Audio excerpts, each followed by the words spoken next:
segue.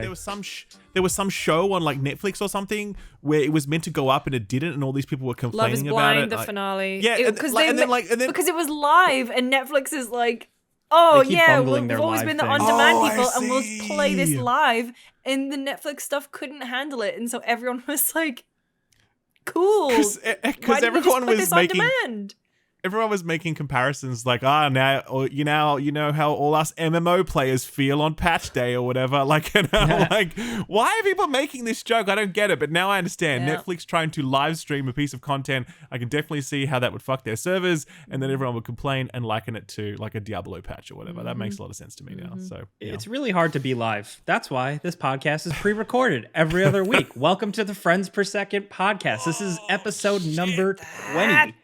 Can you believe it or man, not? that was the what. Putting was like in an that industry. work. That was an segue was all-timer. like Put in that was that incredible. sweat. Thank you. That's I the didn't best even I got see this it week. coming. After this, it's all downhill. But this is the Every Other Week podcast where four of us gather to chat about video games, what we're playing, the recent news and stuff like that. Big thanks to you guys who are watching either on this YouTube video version or the podcast version. And shout out to those of you who have also reviewed the podcast, like left 5 stars and wrote something very nice. I was just going through them, and it's nice that most people are nice. It's good to see. Thank you, friends. Thank you, users. We got a lot to talk about. But this is a stacked week, guys. We have what do we have? We have Zelda, Tears of the Kingdom. We have Star Wars Jedi Survivor. We have Xbox Things, Dead Island. So let's just jump right into it. What do you guys say? Let's do it. Ain't Let's nothing do to it. it but to do it. Or should I intro you guys? Does people know who you are now, right? People know I'm we Gerard. are. That's Lucy. fine. That's Shake. That's Ralph. Welcome to FPS, baby. Boom, done. Did it. Episode 20. You've had 19 to catch up. Let's go. Delivered with the energy of the school teacher who showed up late and threw down the test. He's like, "Come on, we have to take a test today. Hope Come you on, studied. quiz Let's time. go." Quiz time. We got 5 minutes. Let's go. So the first thing, the biggest thing, of course, is the Xbox Activision Blizzard news. The most recent thing is that the CMA has seemingly announced that they are blocking the deal. So the UK regular body, the Competition and Markets Authority, CMA, who, side note, I think it's the Country Music Awards. We have something in the United States called the Country Music Awards. I've never listened to a lick of country in my life, but that is a thing, and that's what my brain goes to. That's Sorry. cool. But they have blocked Microsoft's proposed acquisition of Activision Blizzard. They have reviewed the purchase over several months. We've talked about it in the news a million times.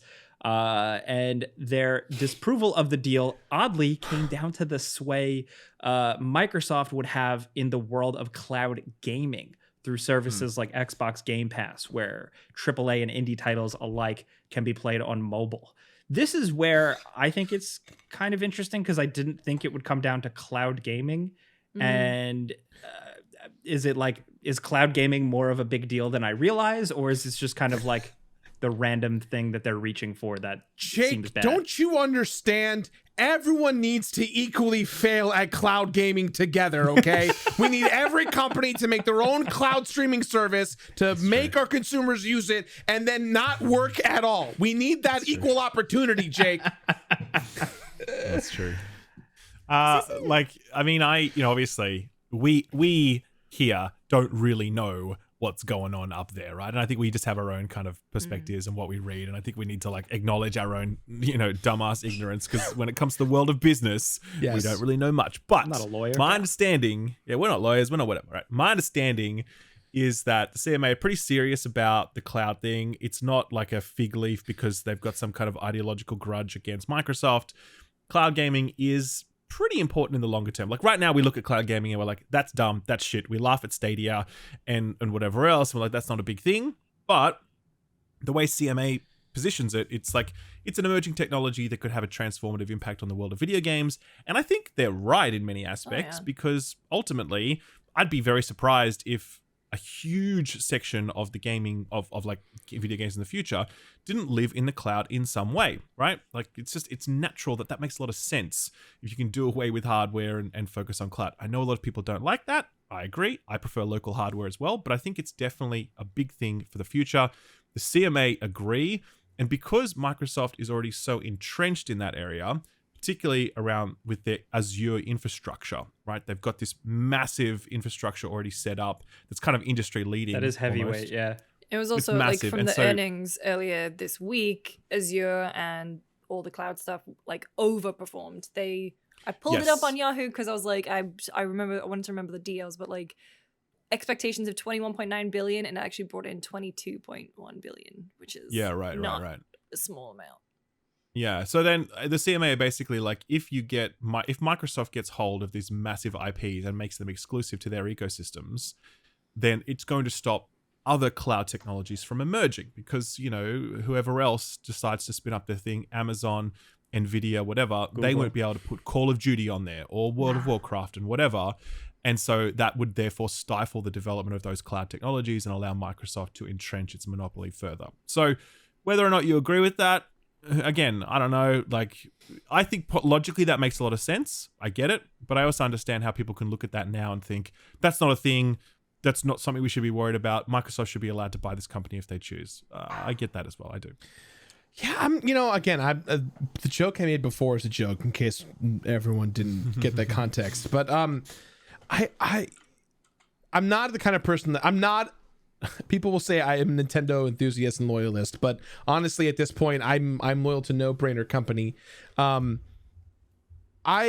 feel like Xbox, since they've been acquiring these companies and have been trying to consolidate all of their chips into one pile that is Game Pass and Xbox Cloud and whatnot. I feel like they're not trying to necessarily prohibit a platform from not having a game outside of maybe something that they're working on with Bethesda, right? I feel like for the most part, they want Call of Duty on PlayStation. They want Call of Duty on streaming services or Diablo, whatever it is. At least at this point, like, to me, it feels like, and I'm not trying to defend Microsoft, I could care less. They haven't really given us, the public at least, like any indication that that's what they're trying to do on a large scale. And that's why you have things like amendments and hearings and the ability to introduce new legislation, because if something like that does happen, then we can amend it. But outside of that, like, the CMA, like, do they have this authority to do this? I don't know. Like, obviously they're saying, the headline is they're blocking the Microsoft Activision acquisition, but can they do that in the UK? Is that a thing that they can just go and no after already going through the general process with the UK government? Well, I think no idea. this is ultimately the process of the UK government. Like, this is it. And does this have the capacity to scuttle the whole deal? Yes, it does. Obviously, Microsoft have already said that they will appeal, and that appeal, I did read in one piece of coverage that appeal could potentially take years as different approaches to it are taken and different things are argued. Don't imagine that this is going to be resolved inside of like 4 weeks. It's that kind of thing that could stretch on for a long, long time. And even maybe parts of the deal are green lit versus other parts would lag behind, etc. So, long story short, absolutely the UK can block this if the CMA ruling stands. I just pulled it up off of the website. And yeah, I didn't realize this, but apparently monthly active users in the UK for cloud gaming tripled at the start of 2021 to the end of 2022. So it seems like the UK is all in on cloud streaming. So that I would imagine that does make sense. I would imagine that that's actually just a really small number that's growing fast because it's very small, right? Sure, I guess that's true, right? Yeah, but it's being stood up. Like GeForce Now, for example, is a thing. Amazon Luna is a thing, and there's other platforms as well. And yeah, they're growing. They're getting better. But as I said, it is that potential in the longer term for many people to play all sorts of games on cloud and not have to worry about hardware at all. That makes a lot of sense logically, and I can see why the CMA are quite hung up on this. But at the same time, this was a really big surprise. Like, I think every industry pundit, etc., was like, yeah, this deal will go through. I think the only skeptics were actually Wall Street, who were pricing Activision Blizzard shares at a discount versus Microsoft's offer, because they were like, nah, we don't think this is going to go through. Microsoft was offering $95 a share and it was trading at $75 a share at the time that the CMA announcement happened. So the market did not believe that this deal was a sure thing, even if every pundit was sort of like, yeah, it's a lock. So this definitely caught quite a few people off guard. I think it really caps off a pretty shitty week for Microsoft in many aspects, because there was also the reveal earlier that they're not doing as well as they would have liked, and basically year-on-year revenue is kind of down. Console hardware sales were down 30%. Was that right? Is that the number? Yeah, 30% despite being readily available on shelves now was a very big surprise. That's a bummer, because I know PS5 Sony just announced that the PS5 has sold more units than the PS4 has or did at the same time in its life cycle. And that is massive. Is that not right, Lucy? Yeah. Oh, no, I was shaking my head as in damn. Yeah. And that is even given the huge supply constraints that the PS5 has had. It's still managing to outsell the PS4, and it shows obviously that the overall gaming segment has grown, but it also shows just how unbelievably popular the PS5 is, because you couldn't even buy one for ages, and it's still outselling the PS4 in terms of comparison versus that launch period. So yeah, man, I don't know, it's pretty rough. Do you guys think I don't know if we've actually talked about this. Do you guys think Microsoft should buy Activision Blizzard? Do you support the deal? I'm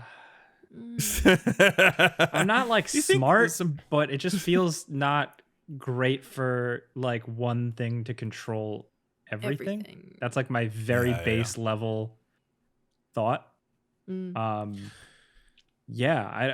I don't know, and I really do feel at this point too, it is going to end up being this weird news, gaming news cold war for a while, because like you said, the appeals process, and knowing anything about courts, appeals processes drag things out forever, and then the fact that US regulatory bodies are also not super keen on some of it. They've already made announcements too about intent to file lawsuits and stuff like that against it. So yeah, it's looking kind of weird.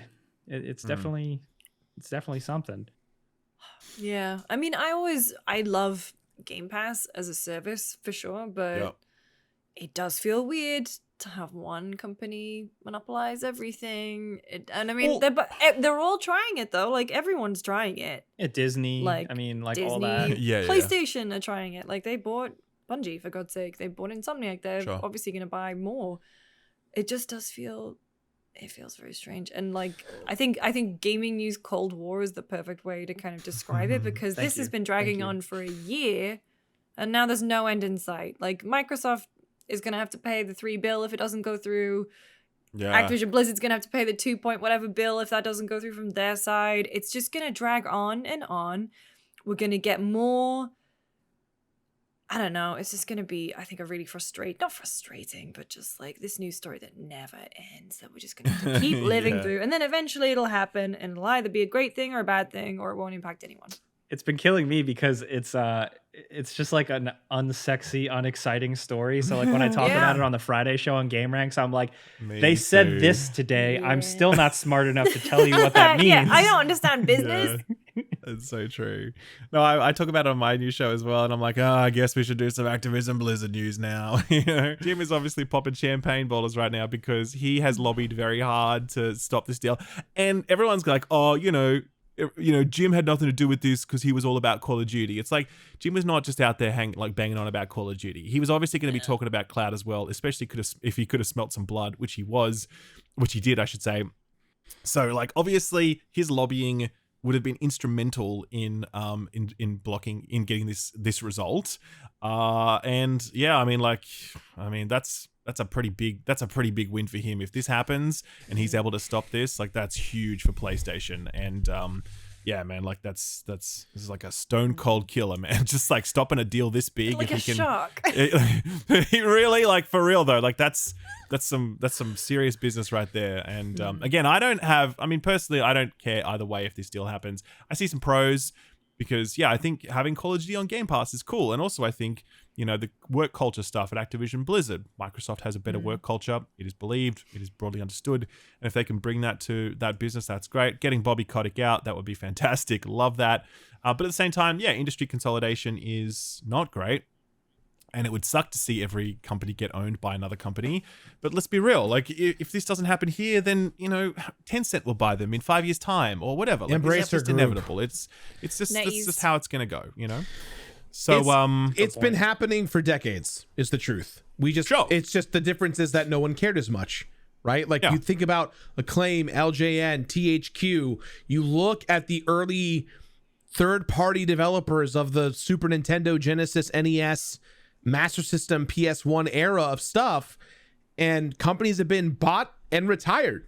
Even companies like, like the parent companies like Paramount, MTV, like they all purchased game studios and shut them down, or they purchase them and then keep some assets and sell the rest. So to me, it's not like anything new is changing. What is changing is the amount of money that's being at play here, because money has changed a lot. And two, what exactly is being purchased? Because, it's not just, we say Activision Blizzard like it's two companies. It's really Activision, Blizzard, and King, as well as the other subsidiaries of Activision Blizzard. Makes so much money. King makes an enormous amount of money. And people, we're guilty of it. We left it off the name and Yeah. And that's it's kind of like the biggest play for Microsoft as well. Like, they're going to get Call of Duty and they get all these big like core gamer IPs, and that's fine. But what they're really getting with this deal is King, which is like the mobile studio. I think that's who knows what they're doing. I think that's secretly what they probably want more than. I mean, I'm sure, of course, having Activision and Blizzard separately is great, but like the nice thing is that they're not just buying a game studio or two, they're buying several IPs attached to them, and the ability to pivot, right? Like, I don't think Toys for Bob's or Vicarious Visions are owned by Activision by any means. I'm not. They are. They were. So great. Yeah. So in that case, again, going back to like the chart, Activision, Blizzard, King, you're getting all these IPs, all these companies. It's there are a lot of pros, there are a lot of cons. It's rough. But specific to the mobile stuff, like Xbox has said that they are interested in having their own like Xbox launcher or like their own Xbox marketplace on mobile devices to compete. Didn't they buy with Nokia? Did they buy Nokia for the Windows Phone? I don't think they. No, I thought they like bought Nokia and then Nokia kind of like failed on its arse. I don't know if they bought that. But either way, Microsoft has basically zero mobile footprint right now. And for a gaming company, that's just not a good idea. If you're going to remain competitive, you have to be competing on mobile. What about Smart Glass? We got Xbox Smart Glass, guys. Sure, oh exactly. my God, Smart Glass. That was going to be the next right. big thing. Yeah, after a partnership with Microsoft and Nokia's subsequent market struggles, 2014, they bought the phone business as Microsoft Mobile. And didn't even know that. Yeah, right. Cool. Yeah. Cool. Explains why the also, Nokia. You guys call it Nokia? That's nice. Nokia? Yeah, That's Nokia. cute. I like it. Yeah. Nokia 5110, baby. I mean, that's why the where it all Microsoft began. Theater is called the Microsoft Theater, because before it was the Nokia Center. Oh, it was the Oh, right. Interesting. Yeah. Cool. Yeah. I miss my Windows What do you phone. guys think this means for Big Phil? What do you reckon? If this doesn't go through, do you think Big Phil's going to be all right? His Do you check reckon is he's cut. gonna be- I don't know. I want him to. Check is cut. I think it's too hard to say, but I think someone at Microsoft, there will be a cultural shift if this does not go through at Microsoft at a higher level. And whether or not that's Phil getting removed and then replacing with someone else, or a new board of trustees is coming in to help consolidate and consult, like this will, because if it doesn't go through, the ramifications at Microsoft and their corporate structure and their stocks and their shares and all that stuff is gonna definitely collide and create a lot more problems. So I personally think that while it may not be like getting rid of Phil, but something at a Microsoft higher level will happen. Yeah, because this week actually, like Jeff Grubb from Giant Bomb Game Mess. Never heard of him. Never heard of him. He was talking on his podcast and he's like, I know for a fact that Microsoft executives are not happy with the performance of Xbox. And that kind of like set up a conversation this week about, how good a generation is Xbox having? Are they making the right moves, et cetera, et cetera? And I guess this deal falling through, it feels like it would be impossible for Microsoft executive not to take a good look at what's going on at Xbox at that point, try and make some big changes there, because it would be huge. How do you guys feel Xbox is doing this generation? Console war bullshit aside, by the way, none of us give a fuck about console war bullshit. We have all consoles, blah, blah, blah, blah, blah. It's annoying we have to make that disclaimer, but console wars suck and we hate them. We're literally just talking about our perspectives on it. I am not thrilled about a lot of the games, but I am really into, and I've said it from even the end of last generation, I like the moves that they're doing in terms of like player choice and just like consumer, I guess like kind of almost like consumer friendly stuff. Like I just like their different approaches and like me having stuff to talk about and interesting ways to think about how I interact with gaming ecosystems. So it's like, I like the groundwork that they've laid, but like as just somebody who is a simple gamer person, like at the end of the day, I am here for the games. And I do want more. I've been waiting for the new Fable game I've become the old Titanic lady waiting for that game, you know? So it can't just be just how long has it been, Jake? How long has it been? Oh God, what was the quote? It's been 84 years. 84 years is the quote. The one. What a weird alternate ending to that movie. Did you guys ever watch that? Yes. Yes. Dude, sorry, I didn't mean to bring that up, but like what the hell? They made the right call by using that ending. The weird laughter that they're all doing, it's odd. It's a very odd laugh. It's so weird. I mean, in terms of Microsoft, like I completely agree with Jake in that the games are not there. Microsoft a few years ago Xbox made all these big moves and scooped up, what was it, like 10 extra studios, 15 extra studios? Yeah. And it feels like we still haven't seen that pay off yet. You know, and we're waiting for Halo didn't hit as hard. Like it had a moment, it was a flash in the pan, but then we've seen what's happened with 343. We're still waiting on another Gears. Like I really enjoyed Gears 5. I'm eagerly awaiting 6. And then all of their other kind of tentpole franchises like Fable. I mean, obviously you've got Forza that's hitting every year, which is great, but yeah, nothing else is really there. I'm excited for Redfall, but is that going to be the system seller that they want it to be? I don't know. But I mean, in terms of good things, Game Pass is doing well for them. Like in the recent earnings, $1 billion in the last quarter from subscriptions, which is great. You know, but it's weird. It feels like they're making all the right moves, but we haven't seen the payoff yet. And that's why we keep having these discussions, is because they haven't had a big successful thing go through for a while, but it has just been these little 1,000 cuts of bad news for them. Yeah, I mean, because I like last year, for example, because I'm looking at the list of games, and, you know, last year we had Pentiment, obviously. Killer. Fantastic game. But by no means a system seller. Grounded, same sort of deal. Where, you know, really fantastic game from the same studio, funnily enough, but not like one of those big chunky. As Dusk Falls, which met pretty mixed reviews and was certainly not a big seller. That was it for 2022. That's pretty rough. I mean, obviously 21 was better. You had Halo Infinite, which launched strongly and then lost all that momentum, sadly. Forza Horizon 5, we must give it credit. The Forza series is pretty much industry leading at this point. Obviously, Gran Turismo is still an exceptional series, but it does feel like Forza has the momentum right now in terms of, you know, like racing fans and its presence and how much we talk about it and whatever else. Forza's really done a huge amount of work. There was Age of Empires 4, Psychonauts 2, Microsoft Flight Simulator. That is a big deal, obviously, in its own way. And that was it for 2021. That was a pretty good year. I mean, was 2022 essentially feeling the ripple effects of development slowdown through COVID? I mean, a lot of other companies like to use those lines. Thinking that, like, it wasn't just going to be 2020. It wasn't just going to be 2021. It would impact all the way through 2022 beyond. Yes. So maybe that is what's happening. Well, yes and no. But I also think, like, Microsoft has not been very smart with how they've managed their announcements and stuff. Like Perfect Dark, for example. They're like, we're making a Perfect Dark game. You're like, oh, sick, yeah. See Initiative. You in 8 years. New studio that we've never heard of. It's a quadruple A studio, guys. Apparently that was a typo, though. That got. Are you joking? No, I'm serious. Apparently, I remember I read a comment that came back to me from one of my videos was, oh, by the way, that was a typo that just people picked up and ran with. I don't think they were actually describing themselves as quadruple A. But But God. yeah, I mean, like that's a game. It's like, well, you don't have anything yet. You barely have a studio set up, but you've got this trailer for Perfect Dark, and it's like, why? What are we doing here right now? You know, and Fable is another one where you get the sense that that's still really far off. Avowed was the same thing. Really early announcement, and who knows when that's coming. It's just, I don't know. Like, I get why Microsoft needs to build some excitement. But yeah, those early announcements I think hurt them.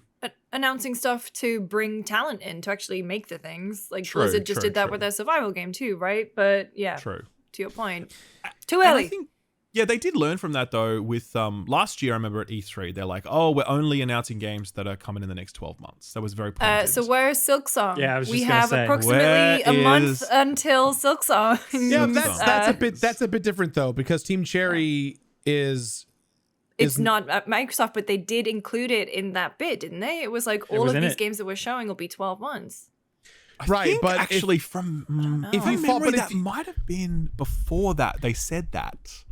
I think. Yeah, if you look, it was in it, but it was the only one that popped up that didn't actually have even a month. Like it didn't even say anything. Oh, right. Silksong, I feel like you have to isolate because it is the game that everyone's waiting for. Yeah, it was going to be DLC. Now it's its own game. Like Team Cherry's taking their sweet time. Everyone's still playing Hollow Knight and then some.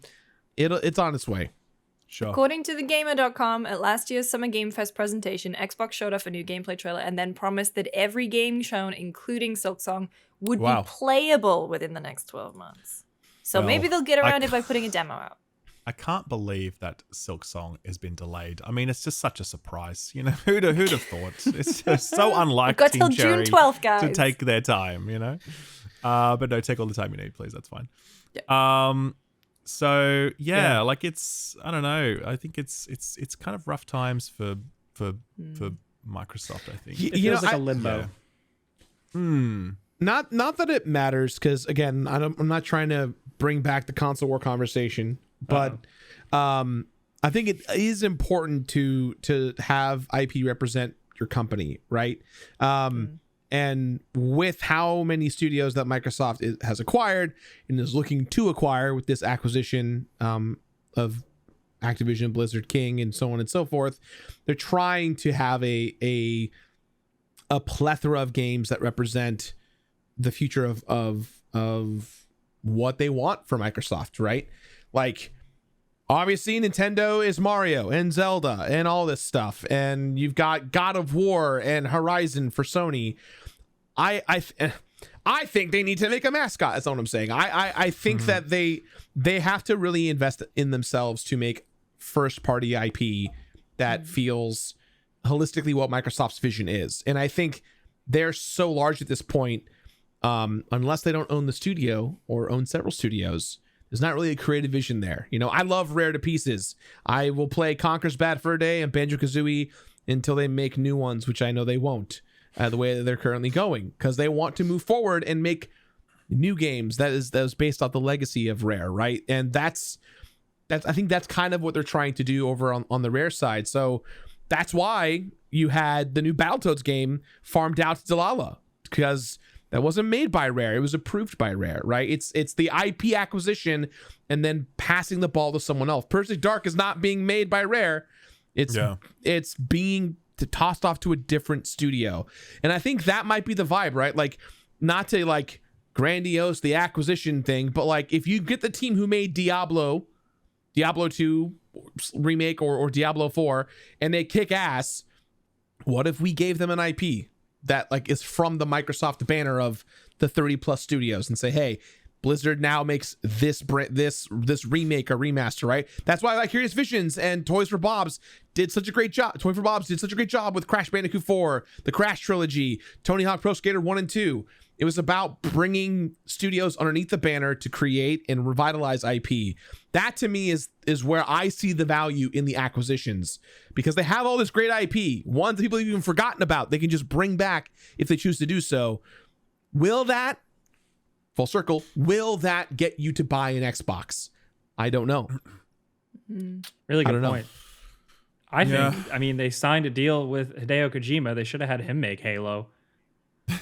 Could you imagine what Kojima's Halo would be like? That would be the sickest thing ever.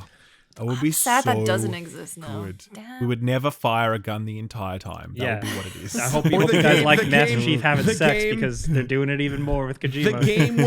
The game would end with Master Chief picking up the rifle and then like aiming it at the camera and then like a game by Hideo Kojima, and that's how it ends.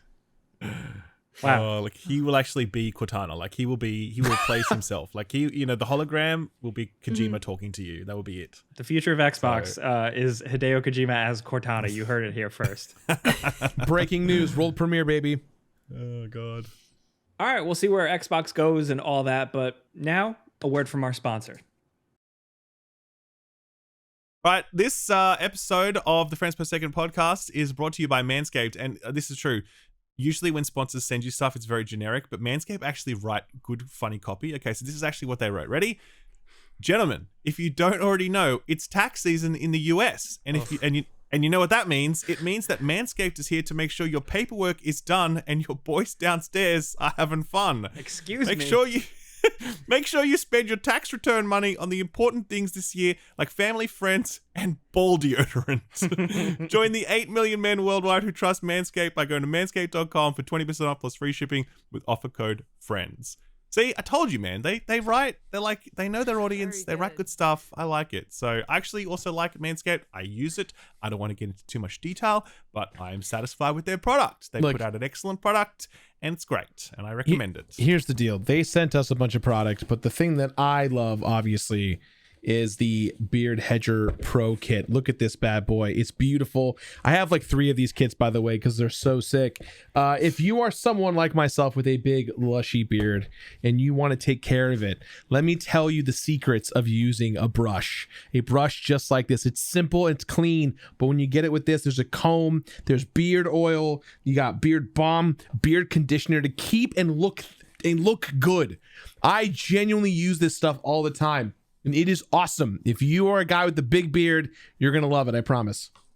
I'm jealous. I wish I could grow facial hair. It would be nice. Also, there's someone I should talk to because When I'm a big boy. the characters in the box look a lot like me. Just putting it out there. Actually, yeah. Just putting it out there. Damn. Manscaped. RSS. Anyone listening to the podcast not on YouTube, you were missing out because he's actually telling the truth. In addition to the beard trimmer, they also have the trimmer for the downstairs region, down under as well. I think that's what we could call it. The trimmer down under. I'm allowed to say that as an Australian.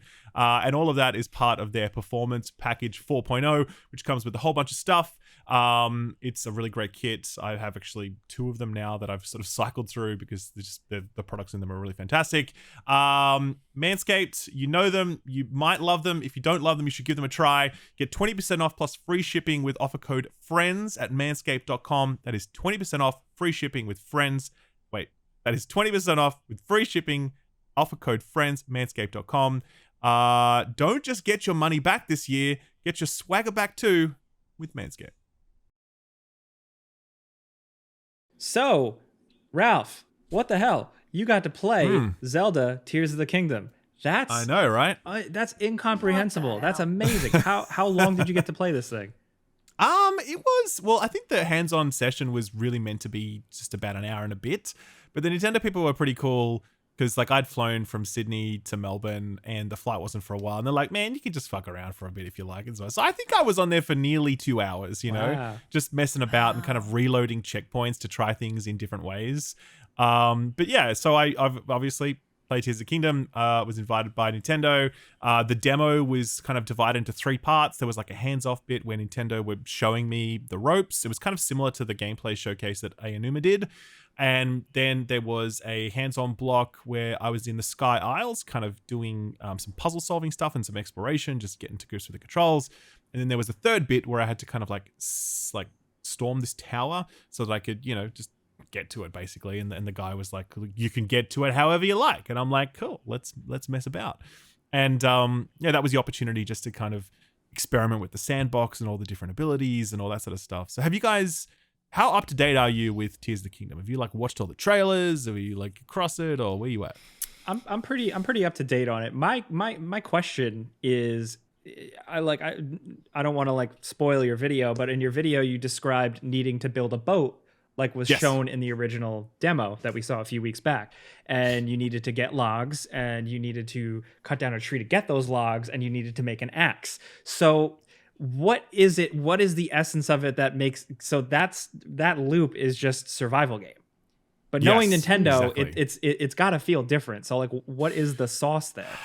Yeah, well, I mean, that's the thing, right? I found it really interesting because you have your old school Zelda games, which are just very classic dungeon exploring kind of games. You know, you get led from dungeon to dungeon, you get your Metroidvania power-up things, you hook shots and whatever.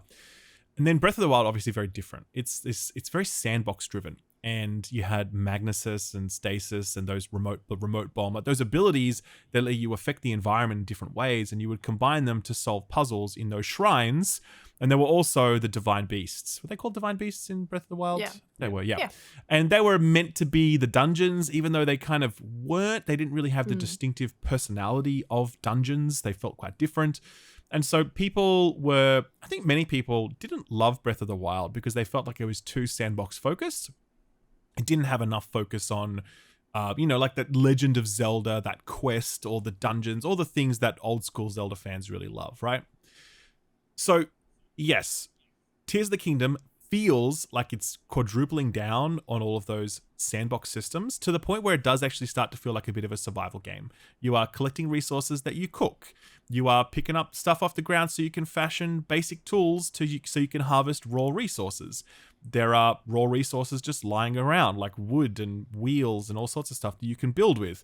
You are spending lots of time in your menu building things. Like you will build cars and hot air balloons and gliders and hovercraft and all sorts of shit, right? And it's like, as you're standing there clipping things together, collecting resources, it has a very survival game feel while you're doing that, right?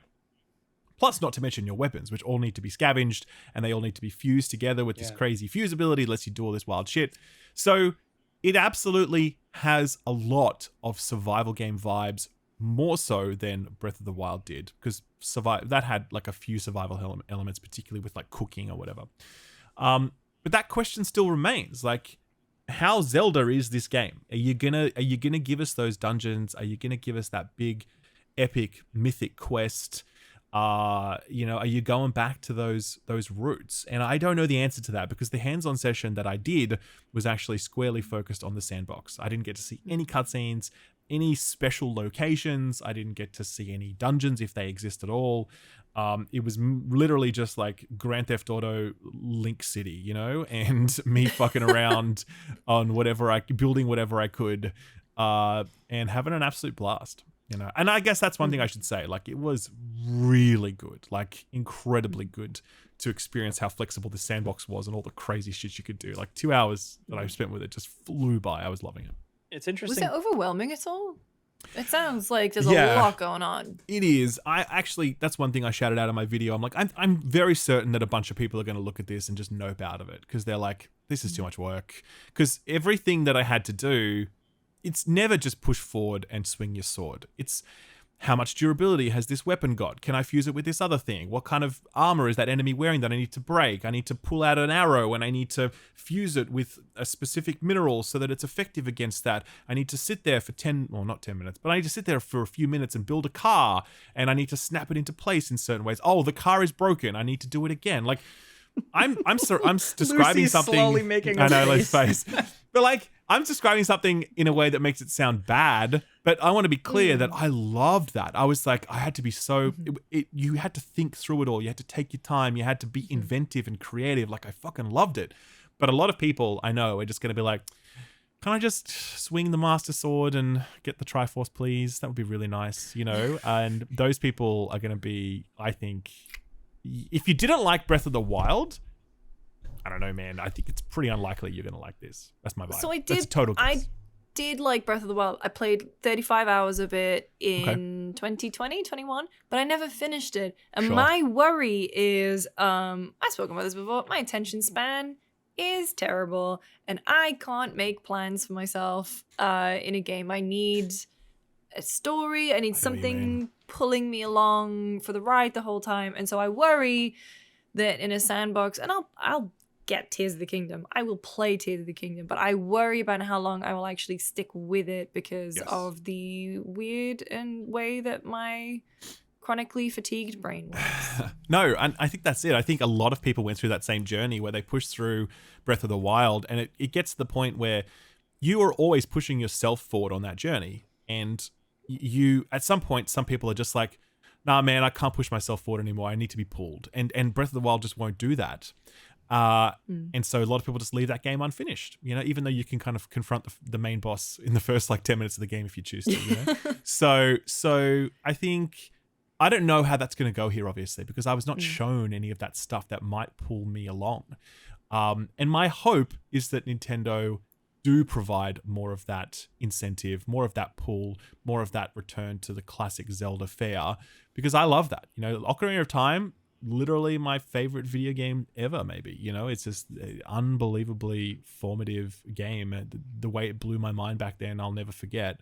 And I would love it if you could have that legendary, epic, mythic quest of the likes of Ocarina combined with a sandbox like this. Like, that is the perfect video game. I'm sorry, but it is. The trailers are definitely, at least, like, I was all in early with like the fan theories and stuff. Like, there is some cool shit we see. I mean, we see Ganon and stuff, so there's got to be something there. Is it Hot interesting? Ganon. Hot Ganon. Is it Ganon? Is it like, Gerard, I feel like I still, like, I don't know how you feel about the gameplay elements, but I still tend to just kind of give the benefit of the doubt, because even though I hear a lot of weird elements where I'm like, I just want to do a dungeon, I don't want to like make a car like it's nuts and bolts.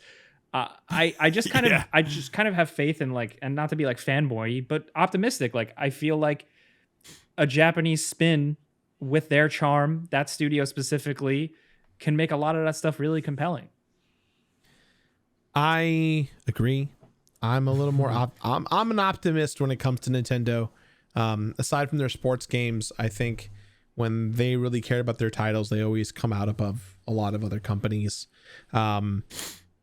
It's too hard to say because I haven't got hands on it. I won't get hands on it until the game comes out. I just want the game to not feel like Breath of the Wild 2. And that's such a weird ask, right? Such a weird thing. Nintendo, when it comes to Zelda specifically, when they do sequels to their games, things get drastically changed, including the tone and mechanics, right? You know, you look at Majora's Mask to Ocarina, you look at, you know, Oracle of Ages and Seasons to Link's Awakening, even like Wind Waker to the DS games, right? The Spirit Tracks and Phantom Hourglass.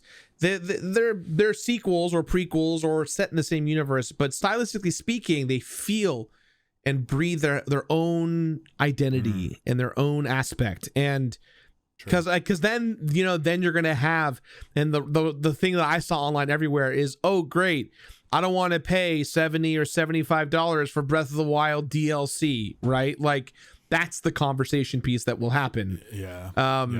Which I don't want to happen. I think Tears of the Kingdom can feel like its own unique thing. I just feel like I know nothing about the narrative. I know that I can build a car and I can fuse things. And those are three elements that, you know, are interesting. They're in their own way. The thing that I'm depressed about the most, that no one seems to be talking about because, you know, it really affects my well-being, is the fact that we have Korok seeds again. Yeah, man. Oh boy, the completionist. 900 of those bastards? There's probably going to be 6,000 Are of there them this time. 1,800 of them? Yeah, are there man, for sure. 2,700? Another gilded shit. That's right. I interviewed Aonuma and Miyamoto weeks before Breath of the Wild came out, and they said completionists cannot do it. And I showed them all my accolades, and Aonuma in Japanese said, holy crap, he might actually be able to do this.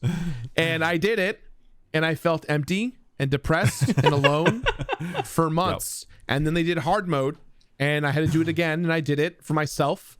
And today, everyone's been saying, hey, Gerard, did you see the single frame shot of someone getting a Korok seed? And immediately I said, why would you do this, Nintendo? Why? How? You gave me a golden piece of shit the last time I did this. What are you gonna give me? Yep. There's 2 pieces of shit. It's a mega piece of shit. Whatever it is, just give me something tangible. That's my own hero's journey that everyone's gonna be making kick-ass videos about doing kickflips off of exploding rocks and building a fucking Death Star out of a leaf, and here I'll be like, hey, did anyone find Korok seed number 1572? I still haven't found it. That'll be me for months. It's funny you mentioned challenge, you mentioned hard mode and stuff. Ralph, did you get a sense of the game being tough? Because I thought Breath of the Wild was pretty challenging. I think, I don't know, the tough is quite the right word, because I would say that there are so many tools at your disposal. If you smartly use those tools, it's really easy. You know, for example, I was in one section where I was like fighting a group of enemies.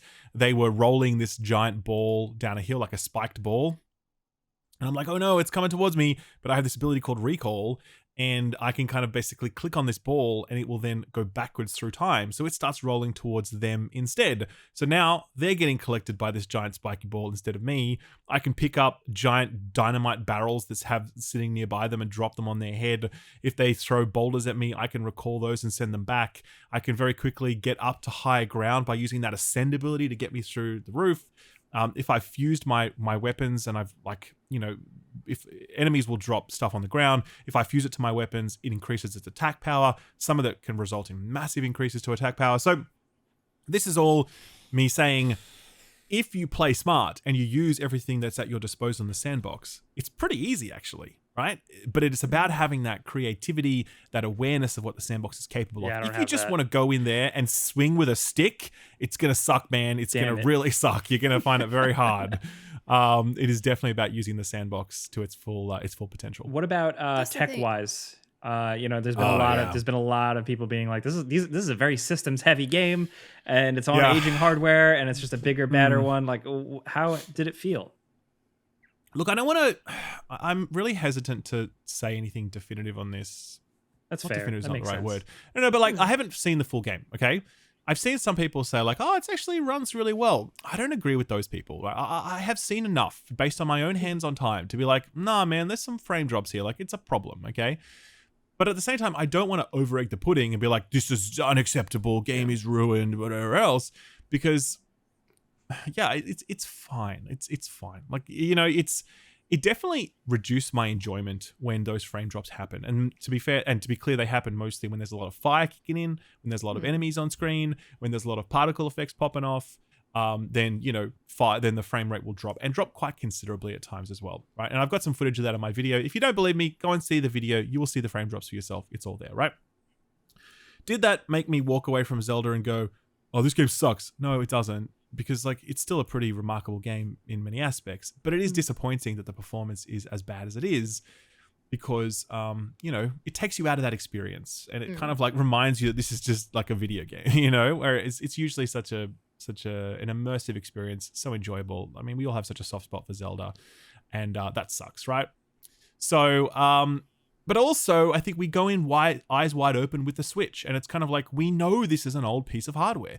The chip that it's running on is like 10 years old, man. It's like, we know what we're getting into when we buy a game on a Switch. It sucks, don't get me wrong. It would be nice if there was a Switch 2 out, and surely there will be, and this will be remastered, and it will be, playable at 60 FPS, and it's going to be rad.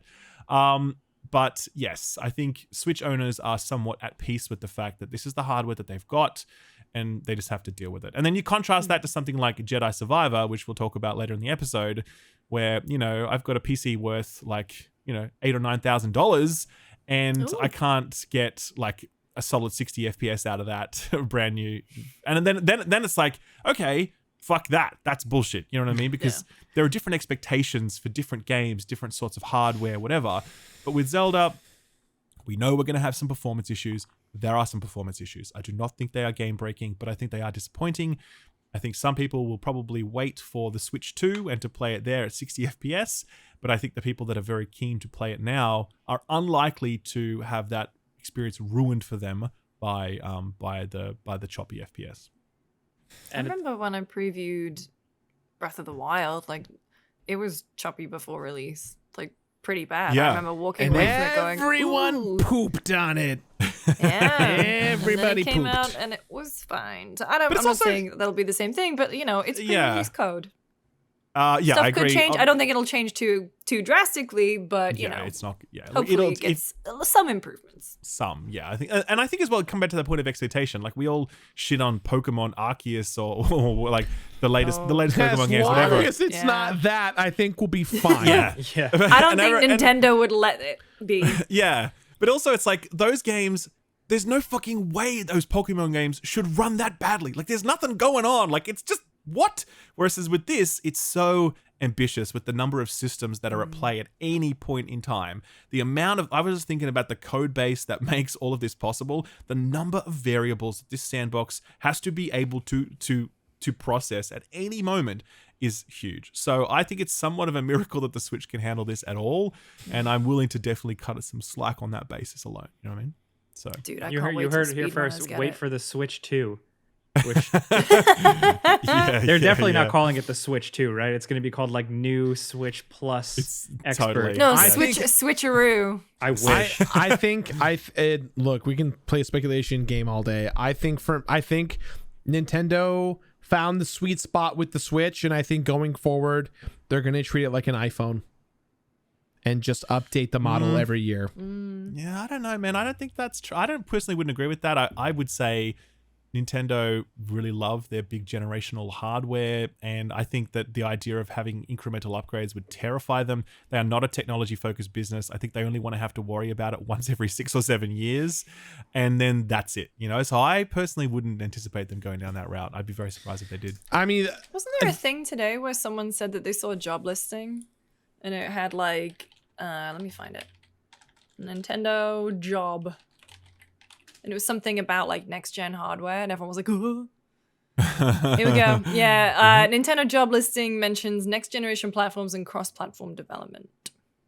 What? Nintendo's working on new hardware? Right. What? Oh, hang You on, heard wait. it here This is first, guys. from comicbook.com. So, Okay, right. Either I'm way. going straight to the source. I'm going to the Nintendo. There you go. Did you guys see Game that? Technologies and Engineering Science. Did you guys see that Miyamoto was really positively surprised by the reception of the Mario movie? By the way, he was like, "I had no idea it would be this big." And I'm like, "Yeah, well, it's Mario." He dude. did. He did. I know. Make like $1 billion that movie. And that's the thing about Miyamoto. Like, I've been thinking about him a lot lately, where it's like he's this humble, Fondly. lovable video game man who he's also probably almost like a billionaire. Like, of course he knew it was 100%. going to do good. Like, you invented Mario. You changed the world. My my like a history of Zelda video. And what's Oh, quite cool. funny, all the stories, like I'm reading all of the old Ask Iwatas, all of the stories about Miyamoto with relation to Zelda is that he's actually pretty cantankerous and disagreed a lot with the team.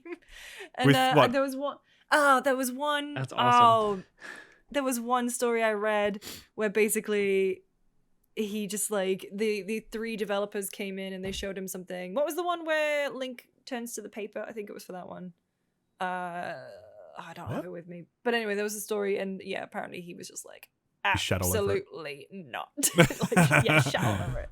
Wow. So I think, yeah, I think he knows exactly what he wants.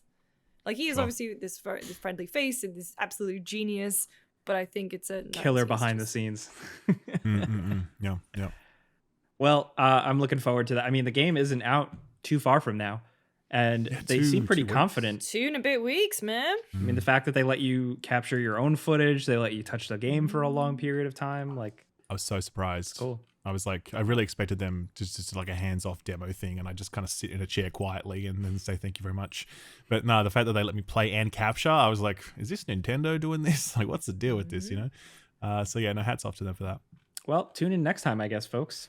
All right, it's time for one of our famous user questions. Thanks to Jake for making that a user. thing, and all Sorry. the inbox is spammed with user questions now as opposed to listener questions.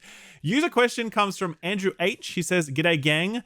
I just wanted to get your opinions on both the rumored PlayStation Remote handheld and the Asus ROG Ally. Personally, I don't quite get remote play for PlayStation handheld. I mean, it's got to be more expensive than the DualSense Edge, 340 Australian dollars. Cheers for all your great work. You're my favorite gaming podcast. Thank you very much, Drew. Yeah. I can't. It's the email's from someone called Andrew H, and then he signs off Drew. So I'm not sure what the deal is. That is Drew. Drew being a nickname for Andrew. It makes sense. Yeah. So yeah, what do you guys think about? First of all, what do you guys think about this rumored PlayStation handheld thing? Just as a brief primer on this. It's rumored that PlayStation is working on a handheld device that will only support remote play. So you kind of need to be in your house while using it. It will just work on your local network and allow you to use your PlayStation via remote play and a handheld. Not confirmed, but rumored. What do you guys think about that? Is that a thing? Should that be a thing? Can you remote play on Steam Deck? Yes. Absolutely, Yes, you can. Hell yeah. Damn right. Then absolutely. I don't need it. And also, my apartment is 650 square feet. I don't know where I'm gonna go, or I can't see my TV. You know. Okay, well, you like the Steam Deck and all that sort of stuff. There's also this Asus ROG coming along. We're basically like, imagine a Steam Deck but stronger, better. Mm-hmm. Do you have any interest in that? Is it legal to say ROG? Is that how it is? I always thought it was ROG. That's how. Oh, okay. Yeah, how do you say it? I think it is ROG because it's Republic of Gamers. Republic of Gamers. Republican Gamers. Republican Gamers is not the same as Republic of Gamers, just to be clear. So apparently, no, it is. I think you can say ROG because it's an acronym for Republic of Gamers. So yeah, you can say it. Yeah, I want to find out from them because they are also the ROG Ally. Yeah, it's not just. Oh, what did I call it? What did I call it? Just the ROG. Asus ROG. Asus ROG. Yeah, it is the Ally. Yes, exactly. And it is basically like a Steam Deck, but better specs essentially. And it's going to run Windows 11. They're doing a showcase for that soon to like reveal the specs. But it's early reports, hands-on from tech reviewers who have used it. They're like, yeah, this actually is kind of twice as powerful as the Steam Deck. And it has a better screen as well because it's 1080p, 120 hertz. Do you guys have any interest in that, or are you like really happy with your Steam Deck? You're like, no, I'm good. As having some like tested a lot of these types of machines, I think the whole Steam Linux thing is the killer app part of what Steam Deck has figured out. But I think Asus makes decent hardware. I use their Asus ROG laptops. I like them. And I just get like this weird feeling. Like I've just seen a couple of things. Like I feel like Microsoft is a little bit more specifically interested in this one. And I've seen rumors floating around that they would start to roll out some sort of different Windows mobile support tailored specifically to these experiences. So while it's not like Steam, if at the very least they have Microsoft a little bit more in their court than the average PC gaming handheld device like the Aya Neo or the GPD Win 3, whatever that'll help significantly because I don't really like regular old Windows running on these devices. It feels unwieldy. It feels like power intensive. So yeah. I agree. I'm interested in these devices. I think it'd be great if you could, have a really powerful PC in your hands. I love my Steam Deck. I use it almost every day. But I agree that the ease of use of the Steam Deck, the focus that they've put on support and that operating system and all that sort of stuff, that's actually what I value about it more than anything else, I think. Because, yeah, I can definitely see how not getting that right would result in a really shitty experience. Do you have a price tag on the Ally? No, that's being announced. But I'm hearing rumors that it's like they have positioned it to retailers, whoever else, as competitively priced versus the Steam Deck. It's not going to be as cheap as the Steam Deck, but it sounds like they want to operate in the same ballpark. So I think people are estimating maybe $600 US ish, and maybe a higher model for like maybe $800 or $900. But look, if it's twice as powerful as the Steam Deck, and you're paying $600 for it or whatever, that's a pretty good deal, So yeah, it's an interesting era. I'm glad that PC handhelds are becoming a thing. It's cool. It's rad. Like again, I don't play AAA games on those devices, but it's really nice to be able to play indies and AA titles and stuff that isn't graphically intensive. I think it's a really good movement, and I'm a big fan. Agreed. Let's move on to the releases. The new releases, we got a big old list. Ralph, you want to kick those off? Yes. So the last 2 weeks has been quite chunky, actually. Disney Speedstorm came out on all platforms on the 18th. That is a kart racer from Gameloft, the mobile game maker. Apparently, it has a lot of microtransactions. Surprise, surprise. You don't say. Minecraft Legends, actually, I'm interested because I know, Jake, you played that one. Yes. And yes, I want to come back to that because I want to really hear what you thought, because you were kind of like playing through a little bit of it at the time. Yeah. And you hadn't really made your mind up either way, but I'd really come back to that. Final Fantasy Pixel Remaster came out on Switch and PS4. It was already out on PC, and it doesn't come out on Xbox because it's Square Enix, and Square Enix hates Xbox. I don't think they hate Xbox. I think they're just waiting for that Game Pass check. Maybe you're right. Well, I'm trying to think if they had anything on. They've had stuff on Game Pass in the past. Yeah, they had like Final Fantasy. Outriders was day one. Kingdom Hearts. They have Kingdom Hearts and Final Fantasy 15. Yeah, true. On there. We have that Game Pass check. Horizon Forbidden West Burning Shores. Has anyone played that yet?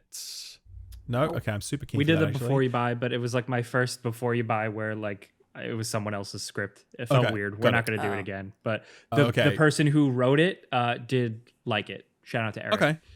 Yeah, nice. Awesome. Had it spoiled for me already. I mean, yeah, it was impossible with that. Yeah, the robots die in the end. That's not true.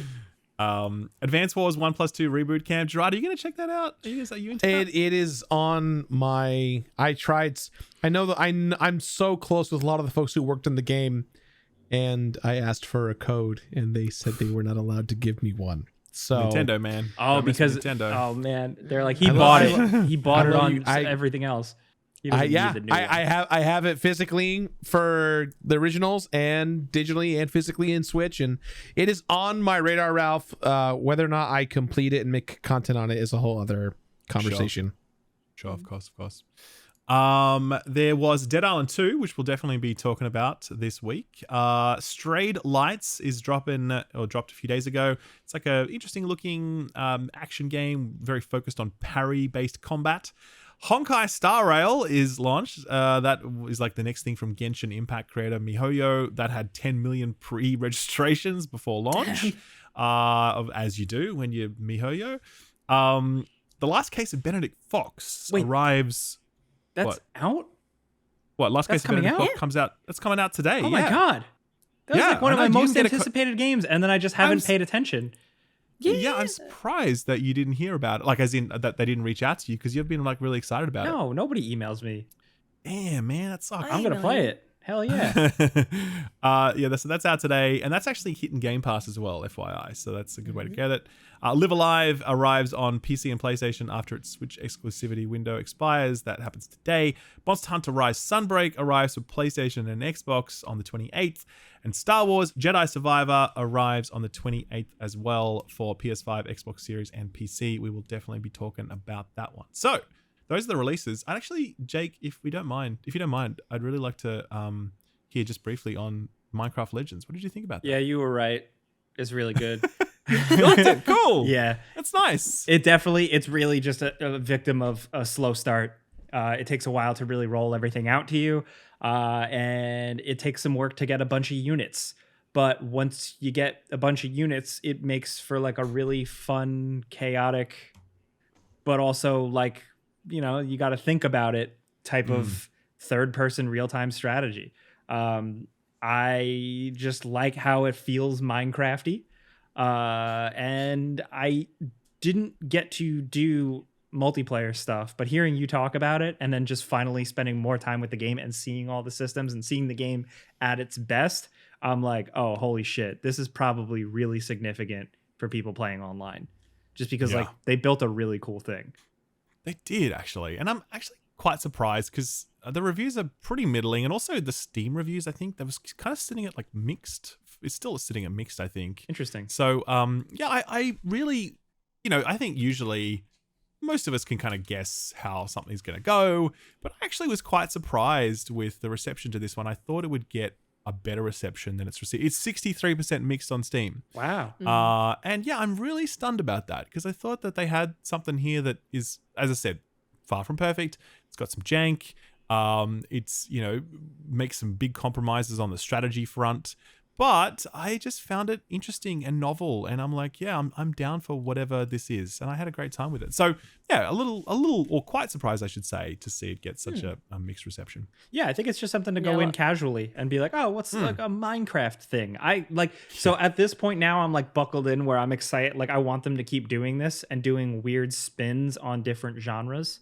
Because this was cool. It's fun. I'm curious to hear, because like I spoke to a lot of people that played Minecraft.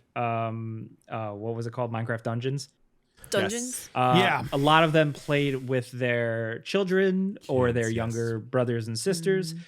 So I'm curious to hear how people do that with this one, because it's a little more complex. It's a little more seems involved. a little more complicated and involved. But then again, Minecraft, to the outsiders going in, is also that same way. That's true. So to me, it kind of feels like once you've made one Lego, you're used to making Legos in general. You heard it here first. Friends Per Second podcast.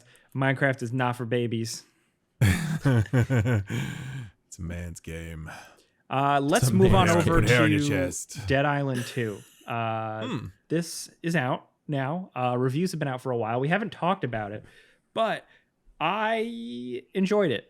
It's kind of like Minecraft, where I kind of went in being like, it's not actually like, no, but same thing as Minecraft, where I like, what did I play? What? I went in not really I'm like, okay, cool, like whatever, like this could be casual, good fun. Don't have like majorly high expectations. It's Dead Island, and they're making a new one, and that's exactly what it was. They made a new one. And it's fine and good. Ralph, I agree with your point in your video where it's good.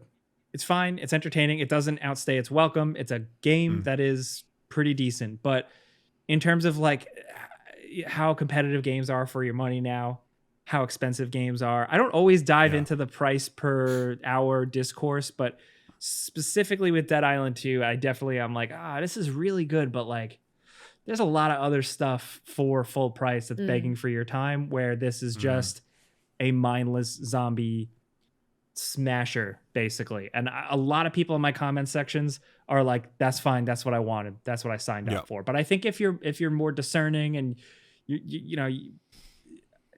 I think if you're just a little bit more choosy, might not be for you, but I think it's a good time. I really like the gore system. It's really cool. Some of the set pieces, some of like the boss battles are pretty quirky and fun. It's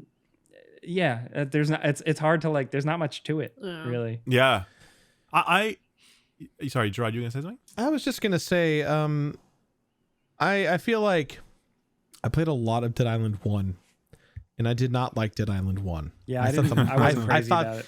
I thought the marketing campaign behind Dead Island 1 was better than Dead Island 1. God. Like that trailer? The trailer. Come on. That trailer, I wanted that trailer was like a master class in how to make your game exciting with lack of a narrative or lack of gameplay, just like how to get someone's attention. I'm like a couple hours into Dead Island 2. My only reference point is Dead Island 1 because it's obviously the sequel.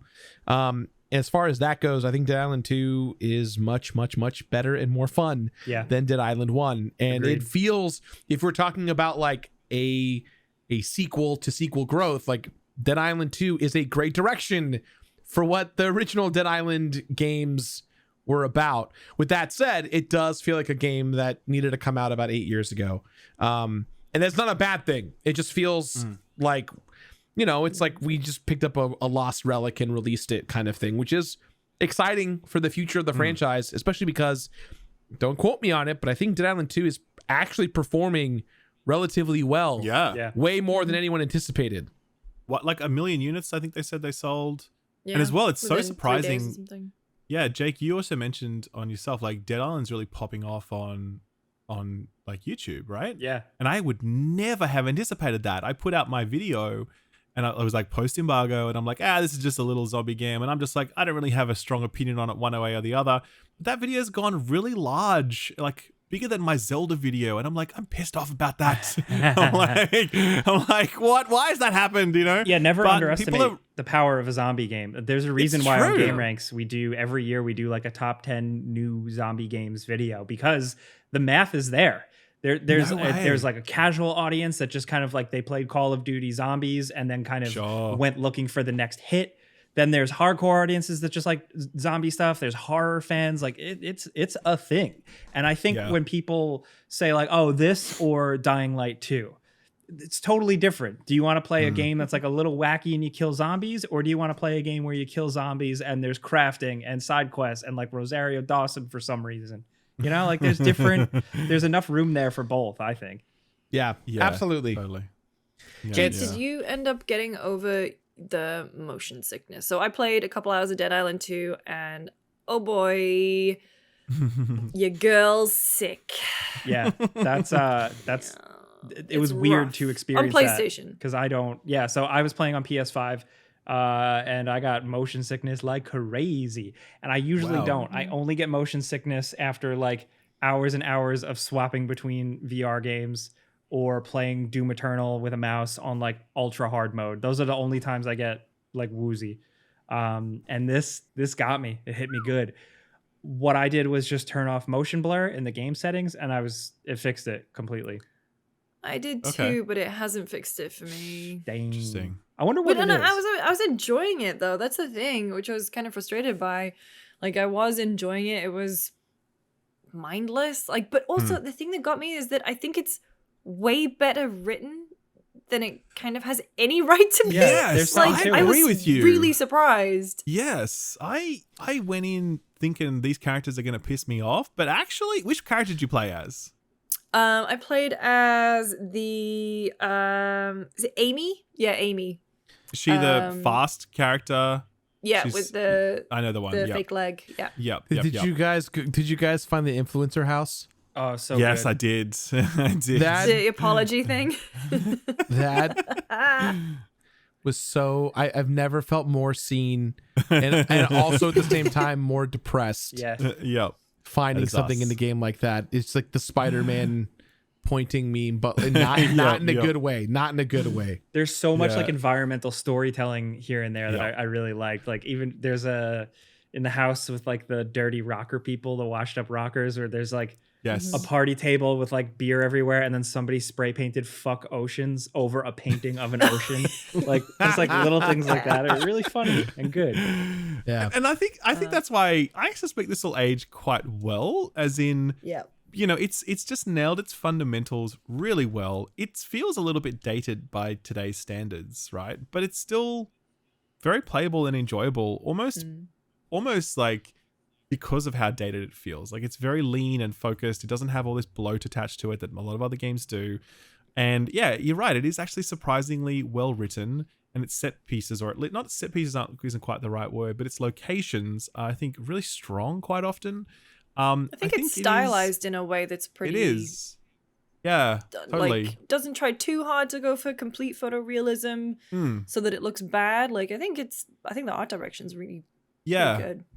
But I do think that there are some things that really hold it back. Like the weapon stuff, I think was a real bummer. I don't know if you guys, at the end game, it's boring. I was expecting some cool ass weapons that just go wild and some fucking ridiculous mods. And I was expecting that kind of Borderlands thrill that you get where you find something and you're like, hell yeah, man, let's wreak some havoc. Doesn't happen, man. It's like you get a samurai sword and it can make enemies bleed faster than the previous bleed mod could. And that's it. And it's a bummer. You could have gone so much further with that. And I mean, my hope is that they make a sequel to this. I would love to see them have another swing at it. No pun intended. And, you know, if like go do the same thing that you did here, but then go wild with the weapons. And if you did that, I reckon you'd have something pretty special on your hands at that point, because that was a big missing component of this that would have added a lot of zhuzh to it.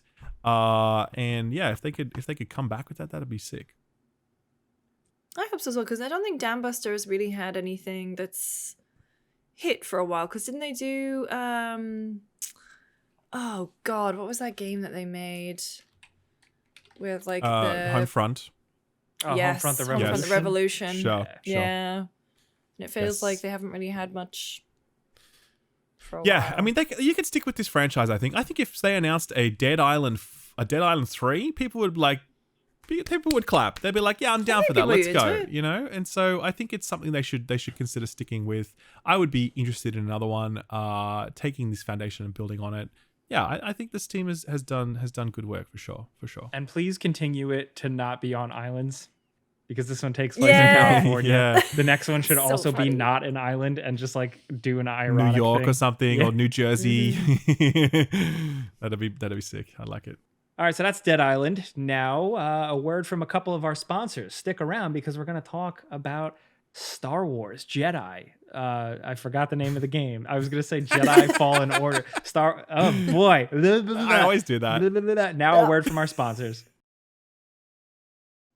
So this podcast is sponsored by Athletic Greens with their all-in-one AG1 formula. Their mission is to empower you to take ownership of your health by building a simple daily habit. And I've been in this habit for a while. Just one scoop of this bad boy right here from this packet with some water, and you're good to go. It gives you a lot of stuff. I wanted to improve my gut health. I wanted to just take better care of myself. I'm not really good in the nutrient department, and Yeah. AG1 has been a really good way to kind of get my morning started. Have you guys been kind of taking this Yeah. in the morning?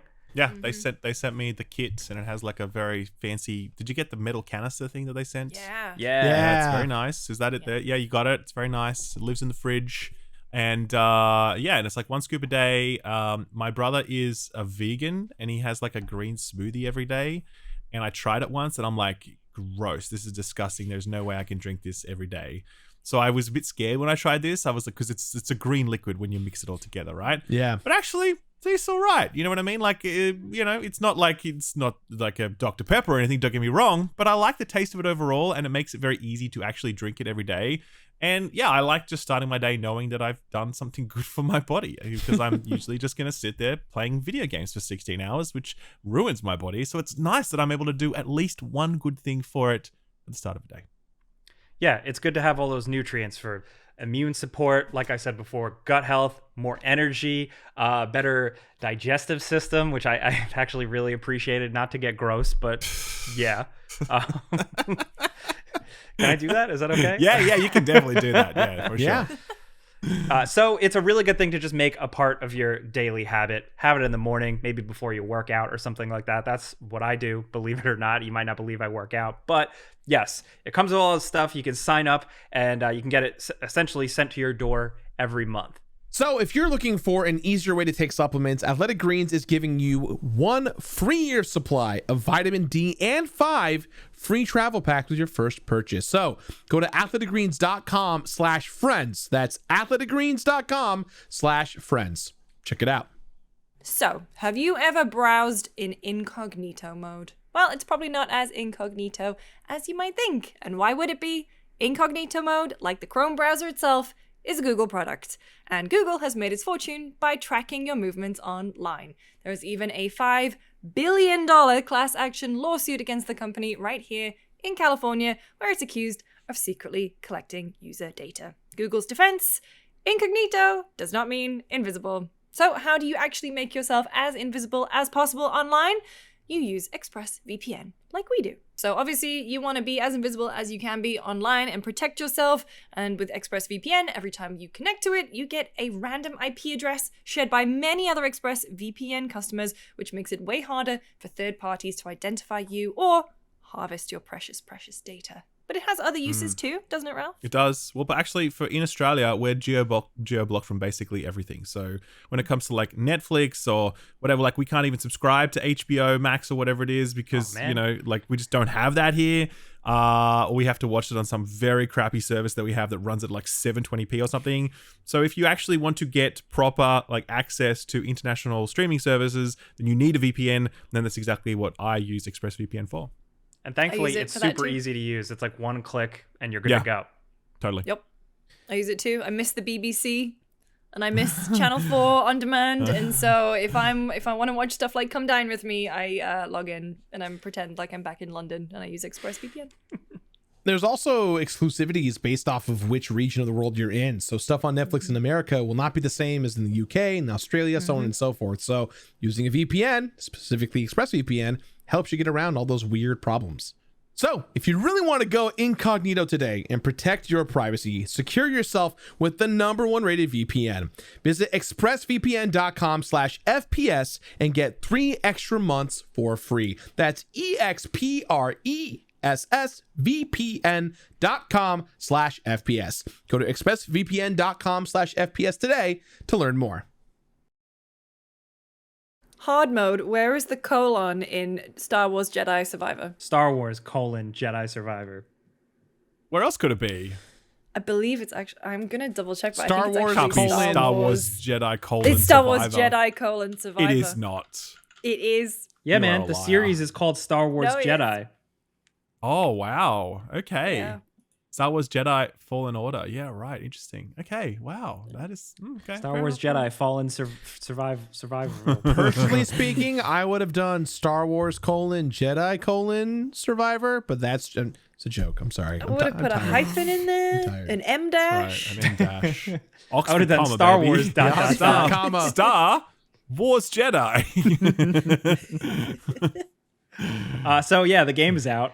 Hey. If you're listening to this, and You're probably playing it while listening to us. Let's be real. Yeah. I hope you are, because it's very good. I really like Fun it. time. I don't know if I like it as much as the first one. The first one just had this kind of quaint, exciting thing to it. It had some really good moments. It just felt like wow, I can't believe this. This is what I wanted. This one just goes bigger and badder and crazier. It throws the kitchen sink at you.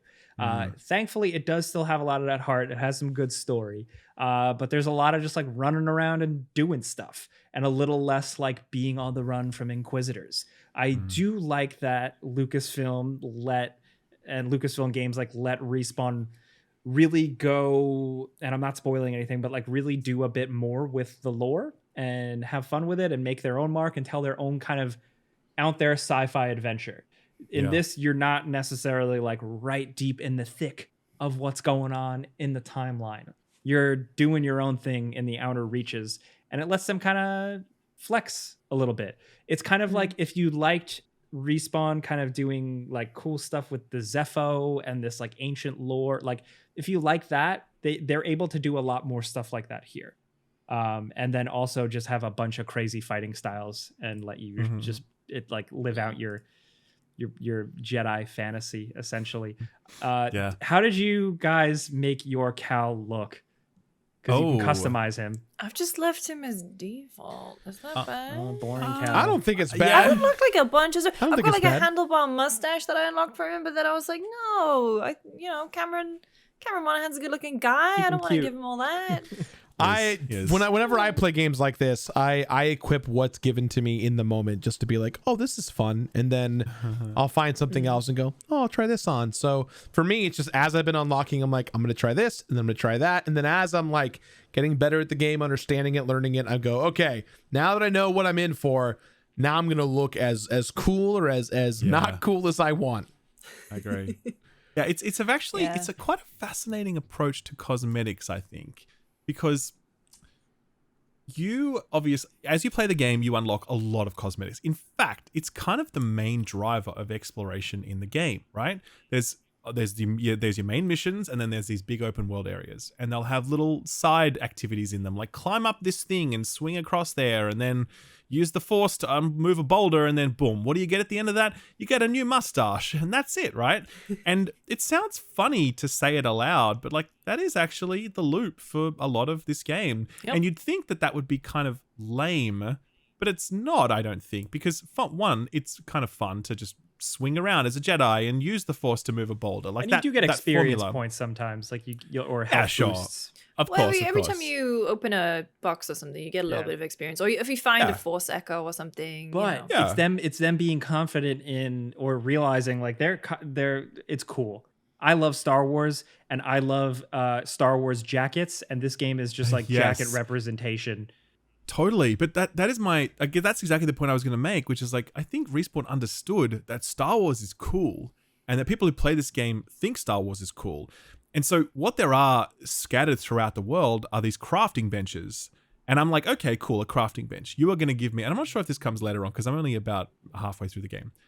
I'm like, this crafting bench will clearly be used by me to upgrade my lightsaber with new stats and new mods to make my lightsaber and weapons more powerful. Okay, I'm halfway through the game. Nope, that's not the case. Nope, no only stats. Look at it.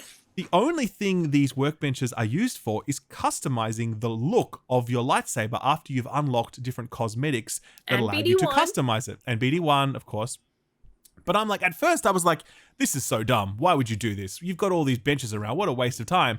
But now when I'm like around and I get to a new bench and I found some cosmetics, I'm like, yeah, man, time to make my fucking light. Let's go. You know, I sit there rotating the lightsaber thing, adding new pieces, change.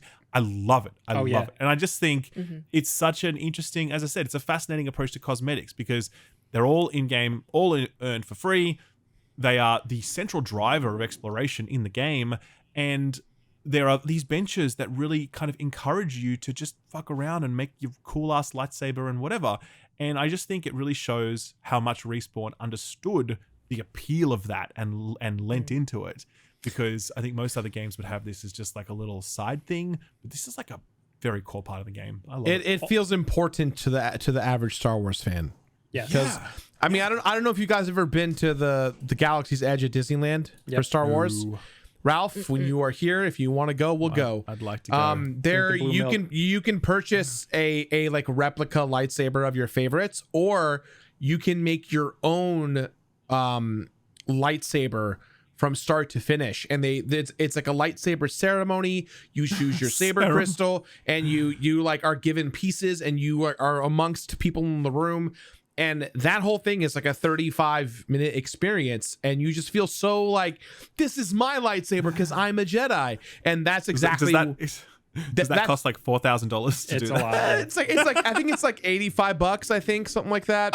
Maybe that's more. Not that bad. That's not as bad as I expected. It might be more, I think, because To now Disney? because it comes with a carrying case too. Comes in a cool little bag. That sounds cheap for what that is. I'm surprised. Let me double How are check. you gonna 'cause get I feel that like through I may customs? have a Star Wars. I'll just hold it up to the be like and go, mate, it's a fucking lightsaber. What do you expect this is? And he's like, oh, I don't know about that. He'll let me. Yeah, it's probably more than what I asked about or what I talked about. Probably closer to knowing them. It's like $120, something like that. But still, that does sound cool. It's a high quality. Either they raised the price or I'm very wrong. Because it's actually way more. It's $200. Okay, well, but still, that sounds about right for what I'm imagining that experience to be. Yeah. But it does. It is 220 with big tax, deal. everything. Yeah, but it does feel special. It's your moment to be a Jedi, right? And I think that's what the game really understands, is that, hey, these benches are very important for you, the player, to feel like you're getting your own Jedi experience in this linear yet open world Jedi experience. Go on. It succeeds in that stuff. Like I really think, like, just going back to like what Respawn gets, like little things. Like I have a weird theory where they're going for like a progression where in the first game, Cal is very much simple, humble dressed person. In this one, he wears sick jackets, just like in Empire Strikes Back. And if they make another one, he's gonna have sick Jedi robes. But that's besides the point. I love what they understand here. They add stuff and it feels right. They have music, they have moments that feels right. It doesn't feel super pandery. It brings in characters, it brings in moments that you know from regular proper Star Wars, but it doesn't overdo it. It doesn't ruin them. And then it also kind of, I don't want to say like makes the same mistakes as like expanded Star Wars lore, but does the same weird stuff where it's like, oh, okay, now I guess everybody can use the Force. Like you do have to suspend some disbelief if you're just a fan of the core movies, but I think it still ultimately can work for everybody. Yes. Well, that's the thing, because I'm not a Star Wars person. I am going to see. I say that I am going to see Return of the Jedi in theaters on Monday. Oh, that new poster is so cool. They put out. They like re-released a poster for it. It looks so sick. Oh my god, it is beautiful. Nice. Sorry, I grew up with Star Wars. I grew up with the original trilogy, and then everything about Star Wars got exhausting and overbearing. And I don't begrudge people who like Star Wars. I just cannot keep up with it. It's very exhausting as an online person, and some of it has just been straight up bad. Like talking about the TV shows and stuff, some of it great. Apparently the Clone Wars is fantastic, but you look at something like Boba Fett. Obi-Wan, Sure. But anyway, so as someone who doesn't really care about Star Wars, I found it very approachable. I will say my biggest piece of advice: watch a recap on YouTube, because the one in game is like it's quick, not very useful at all. It's like a music It's video, very much- man. It's not saying anything. They literally do the Sora going through the ground to When Atari. you walk away. Wait, so watch it on YouTube first. But I found myself just getting into it so quickly. I think the performances are great. I think I don't want to damn it with faint praise by saying it's a good Star Wars story. I want to say it's just a good story, period. And I think it's really pulling me through. But the three things that I wanted to call out. Number one, have you guys seen the trophy names? Because they are really funny. No. There's some where it's like, now that's not pod racing. There's one called This Is Canon. Stuff like that. There are so many inside jokes on the trophy names. So that's number one. Number two, level design is it's really good. I found myself getting into such a flow state very, very quickly, because it is to quote a Ralphism, it's a video game ass video game. No, that's not mine. That's video Jake's. game. That's Jake's. You've said it before. I've said it because I'm quoting Jake. That's just, And I didn't come up with it. That's like an old Game Informer thing, or like a Game Pro thing. Yeah. I love how everyone's like, no, credit where it's Yes, that's right. Thank you, Game Informer. But like, I picked up that controller and I fell off Jedi Fallen Order pretty quickly. I think, well, obviously it came out the same year as Sekiro, and where I put I went the direction I went. But this one I was like immediately running on walls. Even though I will say they are not so overbearing with telling you what exactly a runnable wall looks like. It's not, Uncharted with the yellow paint or Assassin's Creed with the white edges. It's very, very subtle. And I really appreciated that. But I found myself getting into this flow state. And as soon as I was unlocking shortcuts, because I still don't really like the map in it. The map is a bit, I don't know, Sure. a little more confusing than I would like. But as soon as I was unlocking shortcuts, just figuring out the way that the world worked, figuring out how combat fit into that, figuring out how Jedi powers worked into it. I love that it's called a Jedi flip, by the way. It's like the lamest thing they could have called it when he does his double jump. Yeah, he does. No, it's important. And I just find myself really, significant really to the enjoying lore. it. And I'm about 5 or so hours in, and I'm just like, yeah, they've got me. Like the way that levels like back around on themselves, the way that you can just kind of automatically recognize that I won't be able to get there just yet, but I will keep that in mind. The way stuff opens up, I am really enjoying. And number 3, because we have to talk about him, that little freak Turgle, or whatever the hell his name is. Fucking Oh love my Turgle. god. Turgle's good. Is he Oh voiced my by? God. He sounds Zim. like it is him. He's voiced by It is. the Invader Zim. I feel so bad. I Yeah. don't know. It's like he's incredible. Richard something, because I Richard looked this up Horvitz? today. Yes. Richard Yeah, he's Horvitz. I don't want to. I don't want to Um, get too much into the narrative, but there is a moment where our main hero does something nice, and the moment it happens, there's this like cool reveal that I'm like, ooh, I like this a lot, and I know I'm being fake because I don't want to ruin it for anyone, but we can talk about it after this if you guys want. But there's definitely this like cool moment of like good guy do good thing, and then the thing happened that I'm like, woo, so fun, so cool. I really like. I think that has such a good grasp of emotion, of what is going to make you smile versus move you. I was very like, I think the facial animations are fantastic. Definitely has a lot of Guardians of the Galaxy vibes in terms of the video game. I don't think it's swinging quite as strongly in terms of story. Yeah. But I think it's in that same sort of like ballpark, and I really enjoy every new cutscene and every new character that I meet, and that's what I'm really taking away from it more than anything else. And that was the same with the first game, really. Like that was it for me. Yeah. I'm a little bit bummed that this hasn't really fixed what I think was some of the core problems with Jedi. The Jedi series. I agree. I think it actually just doubled down on its choices instead of fixing them. Combat? Yeah, Yes. like this is I think I said this in my original video, but I it was more prevalent in this one. And you guys can agree with me, disagree with me, it doesn't matter. There's one thing this like franchise of Jedi has taken from The Force Unleashed, and it's that the lightsaber does not feel impactful. Yes. It feels like I have a plastic baton that does damage, as opposed to like this is the ancient weapon of the Jedi that I've grown to love. And as you progress through there was trickles of that in the first game, but I kind of forgave it because I was like, oh, that's a fun aspect, to this narrative and the setting and all this stuff. But the second game kind of just doubles down on that.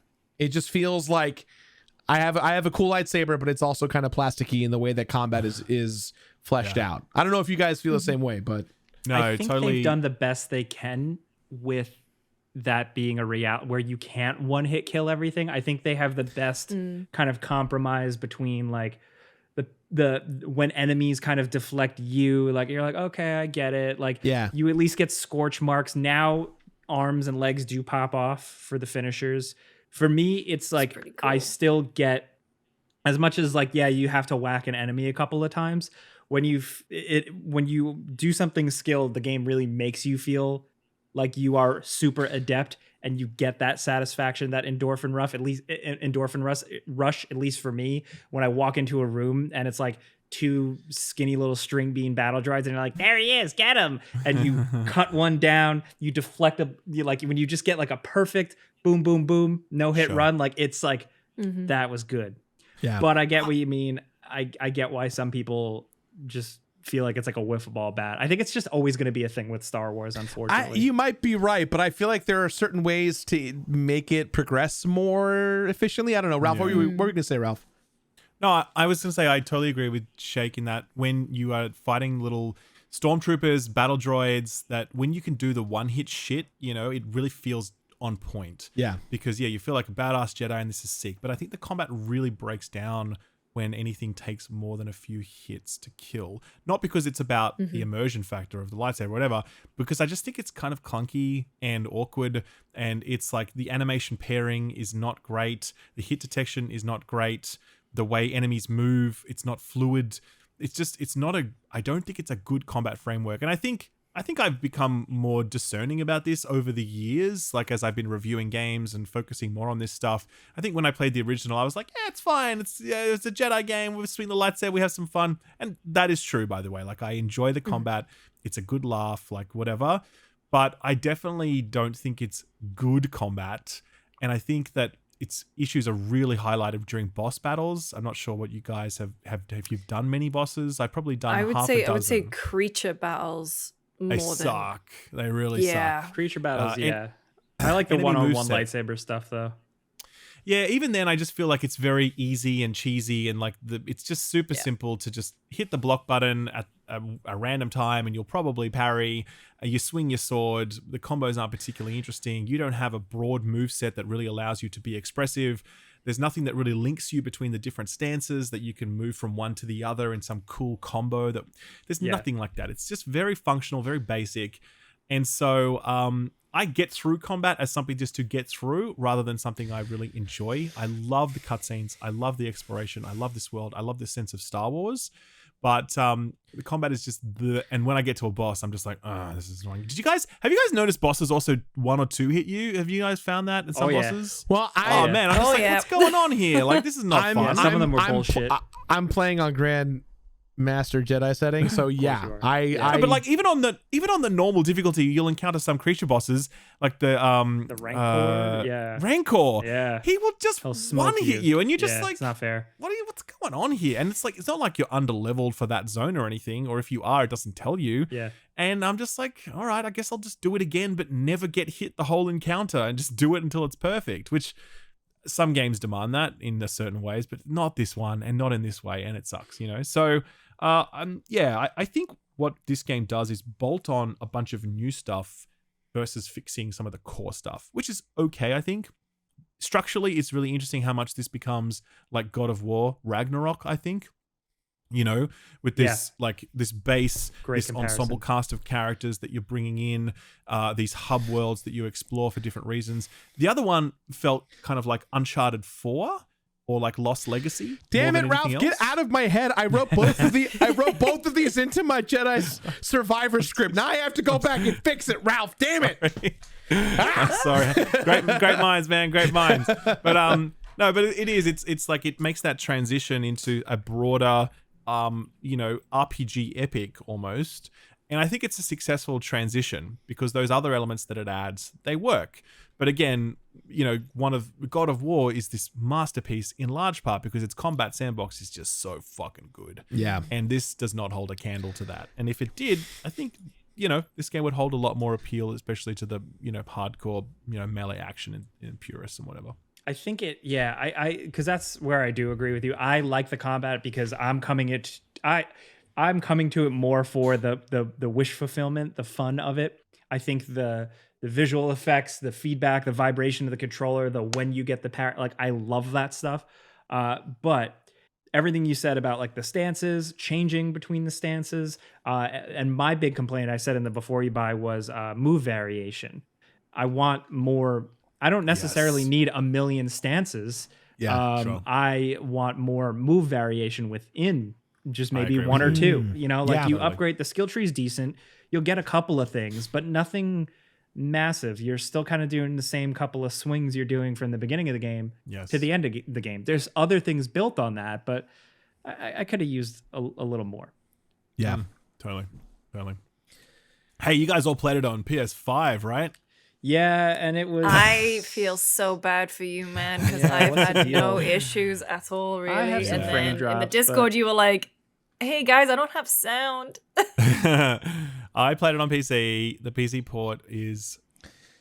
look, I don't want to lean into this too hard because there are patches, okay? Now, to be clear, I played pre-Day Zero patch, and it was very shit. Okay, very shit in terms of because I played on two PCs, an RTX 4090, an RTX 2080 Ti.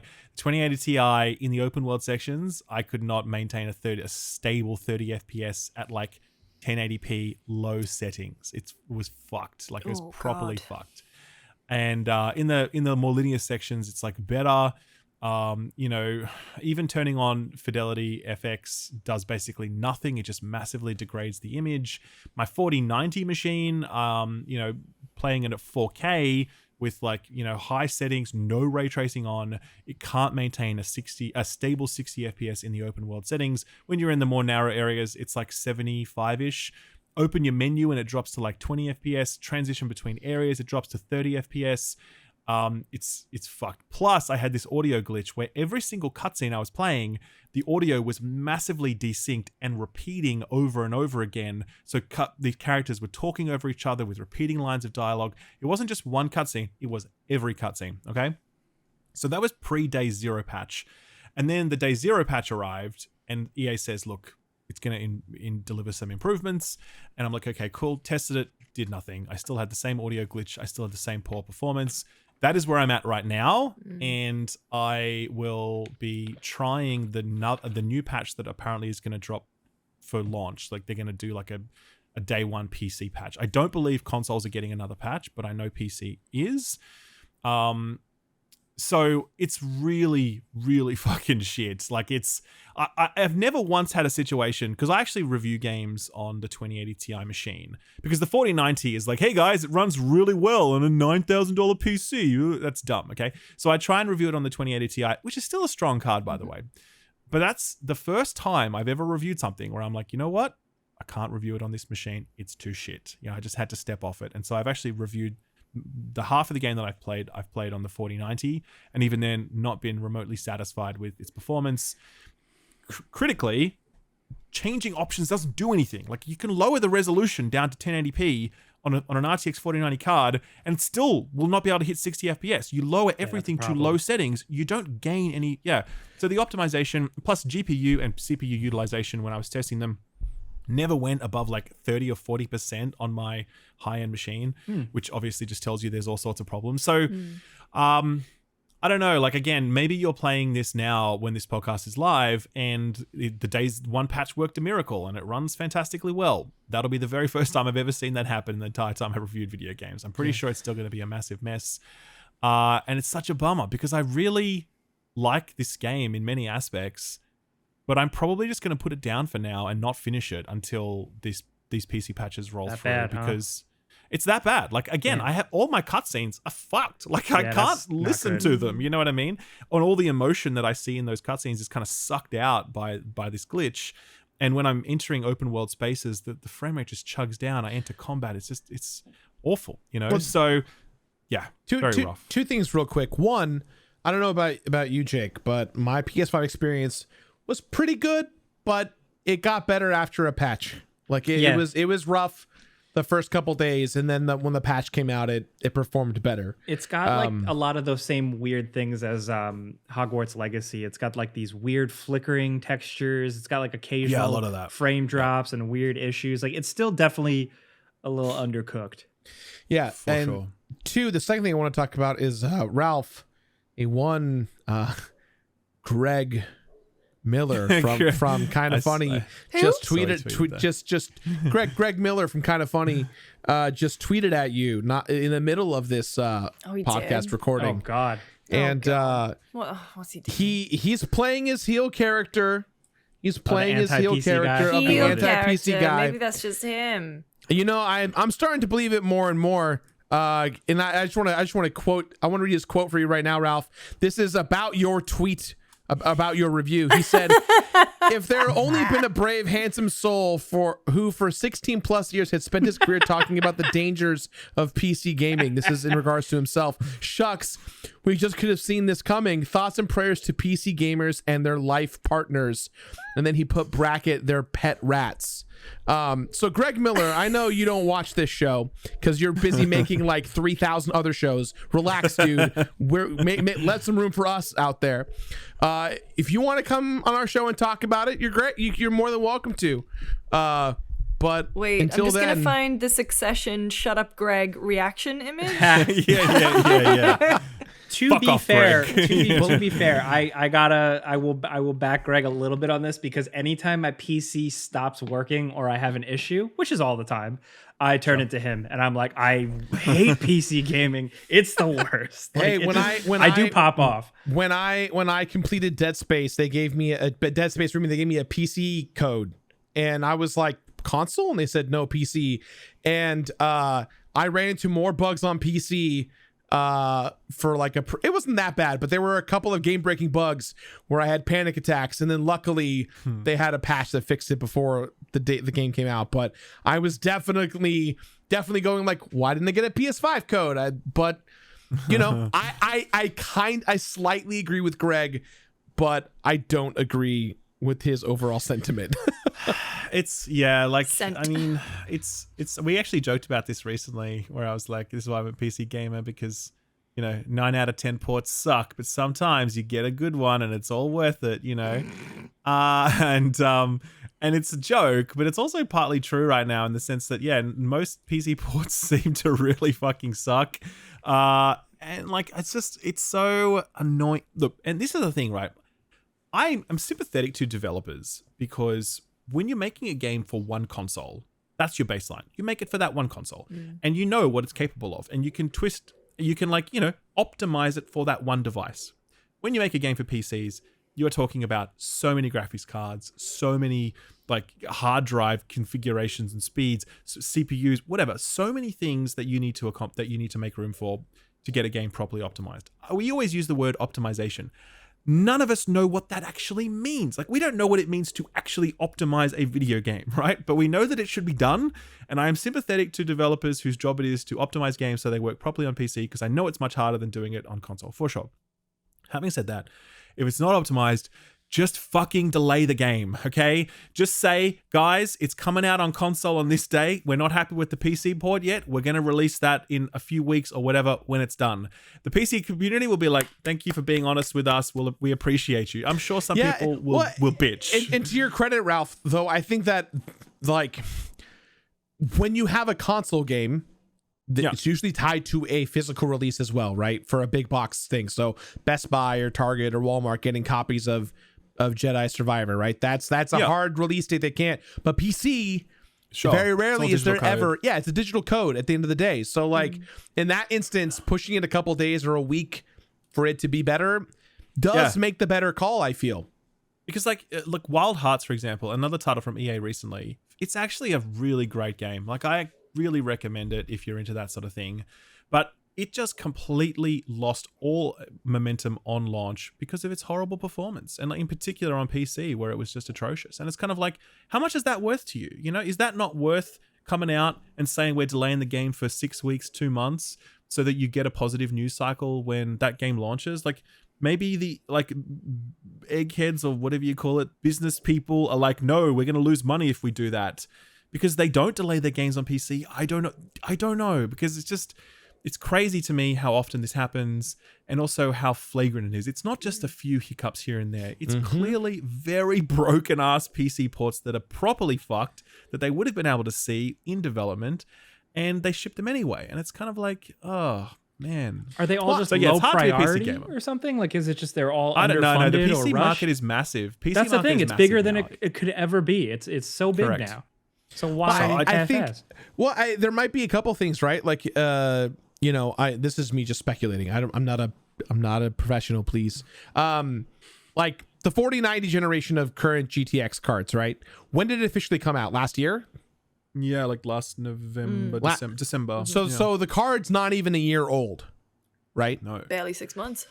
Barely 6 months. So how? I'm not a professional in this way, but having a card, having 4090s, working with NVIDIA, all those stuff aside, like if you are optimizing for that particular hardware and the game's been worked on for 3 or 4 years on the PC scale, and you have to readjust for emerging technology, you'd have to work with NVIDIA and AMD and whoever to ensure that your hardware works on day one. And that feels a little hard to kind of deliver on that promise when the card officially became available back in November, and not everyone can purchase the brand new card that the game supposedly is building its entire core performance on.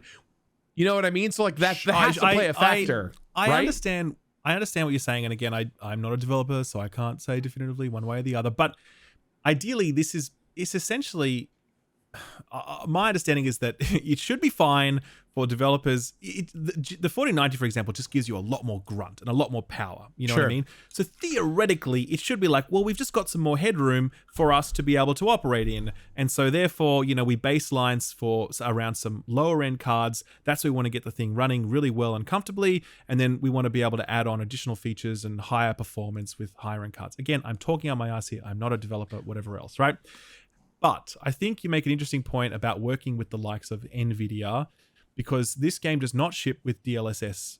And that is an important thing. Just not to get too technical here, but lately, what we have definitely seen is PC games becoming very reliant on DLSS technology to maintain stable frame rates. Running them natively doesn't go so well, okay? And so to get a game running pretty smoothly, we often have to use DLSS to, you know, get that frame rate up and feeling nice and comfortable. It's really great technology because it does result in great performance with only very minimal degradation of the image, okay? But this game does not have DLSS. And as a result, it's like there is AMD on it. There's AMD Fidelity FX, but it's nowhere near as potent, and it also results in a lot more image degradation. So all of this is by way of saying the industry has become quite reliant on DLSS right now, and to see a new release game ship without it, you can really feel its absence. You know what I mean?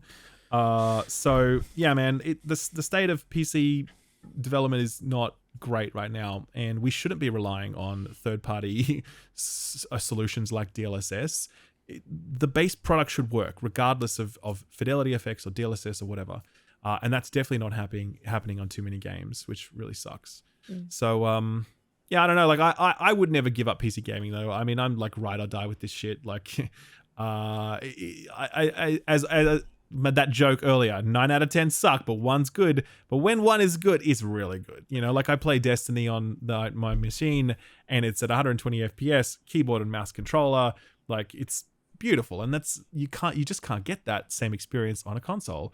And I'm okay with putting up with all the bullshit to continue living this PC life. Also, now it's partly my job to kind of report on it, because you know, already that tweet that I put out about the performance definitely doing the rounds. And I'm actually quite surprised, to be honest, that more outlets haven't called out this PC performance more clearly.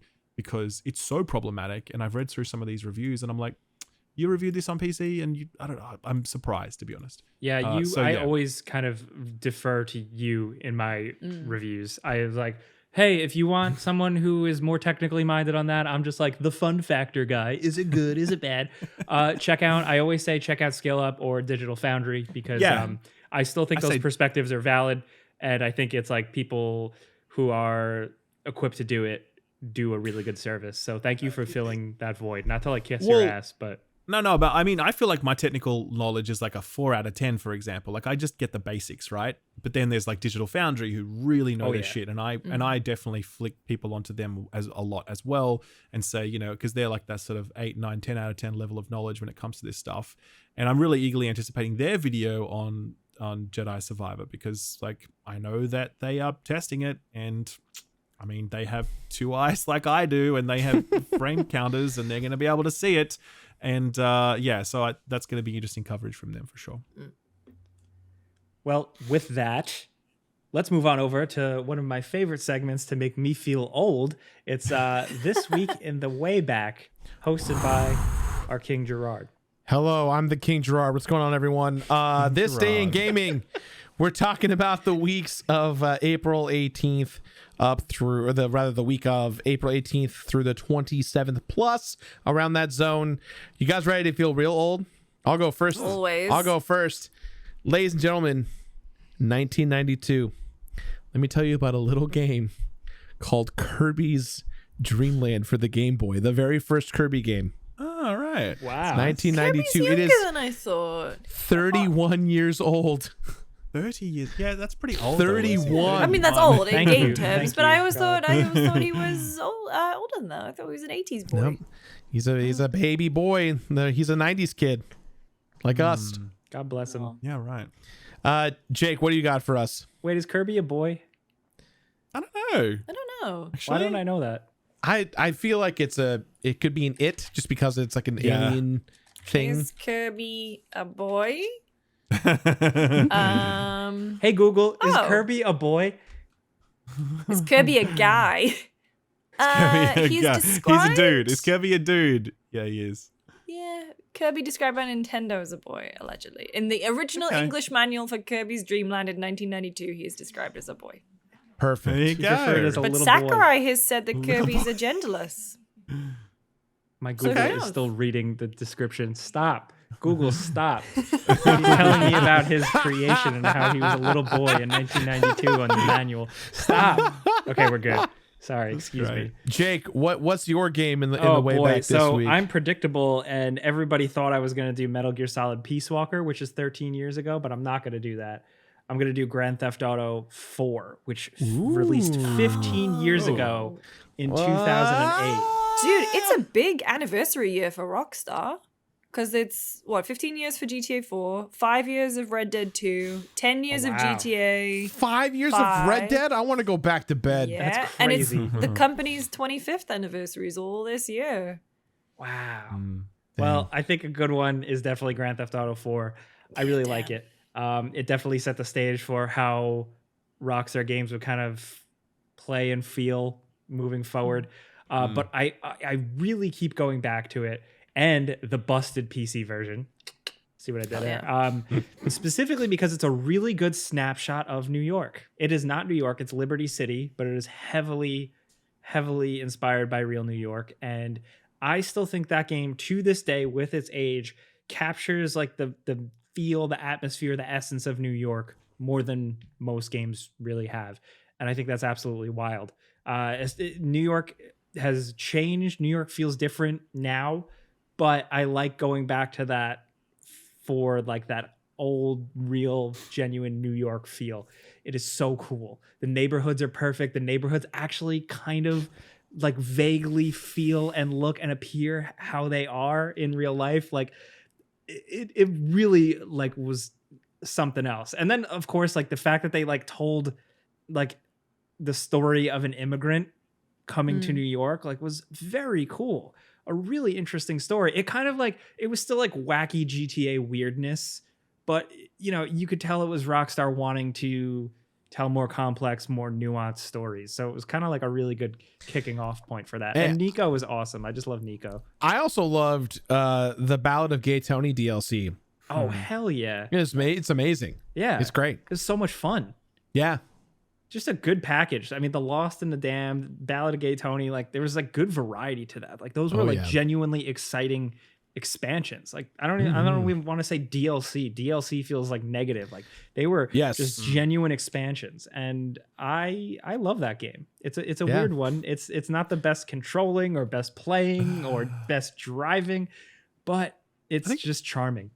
It's kind of like Oblivion almost, where I feel like everyone talks so much about Morrowind and Skyrim. But then there's obviously like this other one in between that, which, a lot of people really love as like the thing, as their best thing within that series. Yeah. 4 is, it's complicated.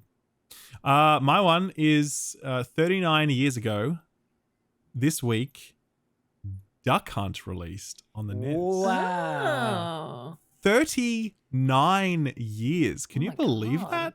I was like, fuck, that is crazy. I still remember getting a NES with Duck Hunt in my lounge room when I was like 4 years old. I remember does that mean shooting at the screen. Does that mean we're close to Mario's 40th? I mean, gotta be, right? Mario's just about to hit 20 past his prime, man. 2025 will be Mario's 40th anniversary. Wow. Yeah, right. I don't want to think about that. The year of Mario. How many years is that going to be? 4 Did decades. we just have the year of Mario? We got a year of Luigi. Brands. Look, every year is a year of something they want you to buy. I'm still mourning the year of Luigi, okay? Oh, yeah, me too. I never stopped celebrating the year of Luigi, Lucy. It's the year of Luigi every year in my heart. Okay, Gerard? I'm always thinking about him. If I can quote the Mario movie real quick, get Luigi'd. All right? That is a line in the movie. You just got Luigi'd. That's what's up.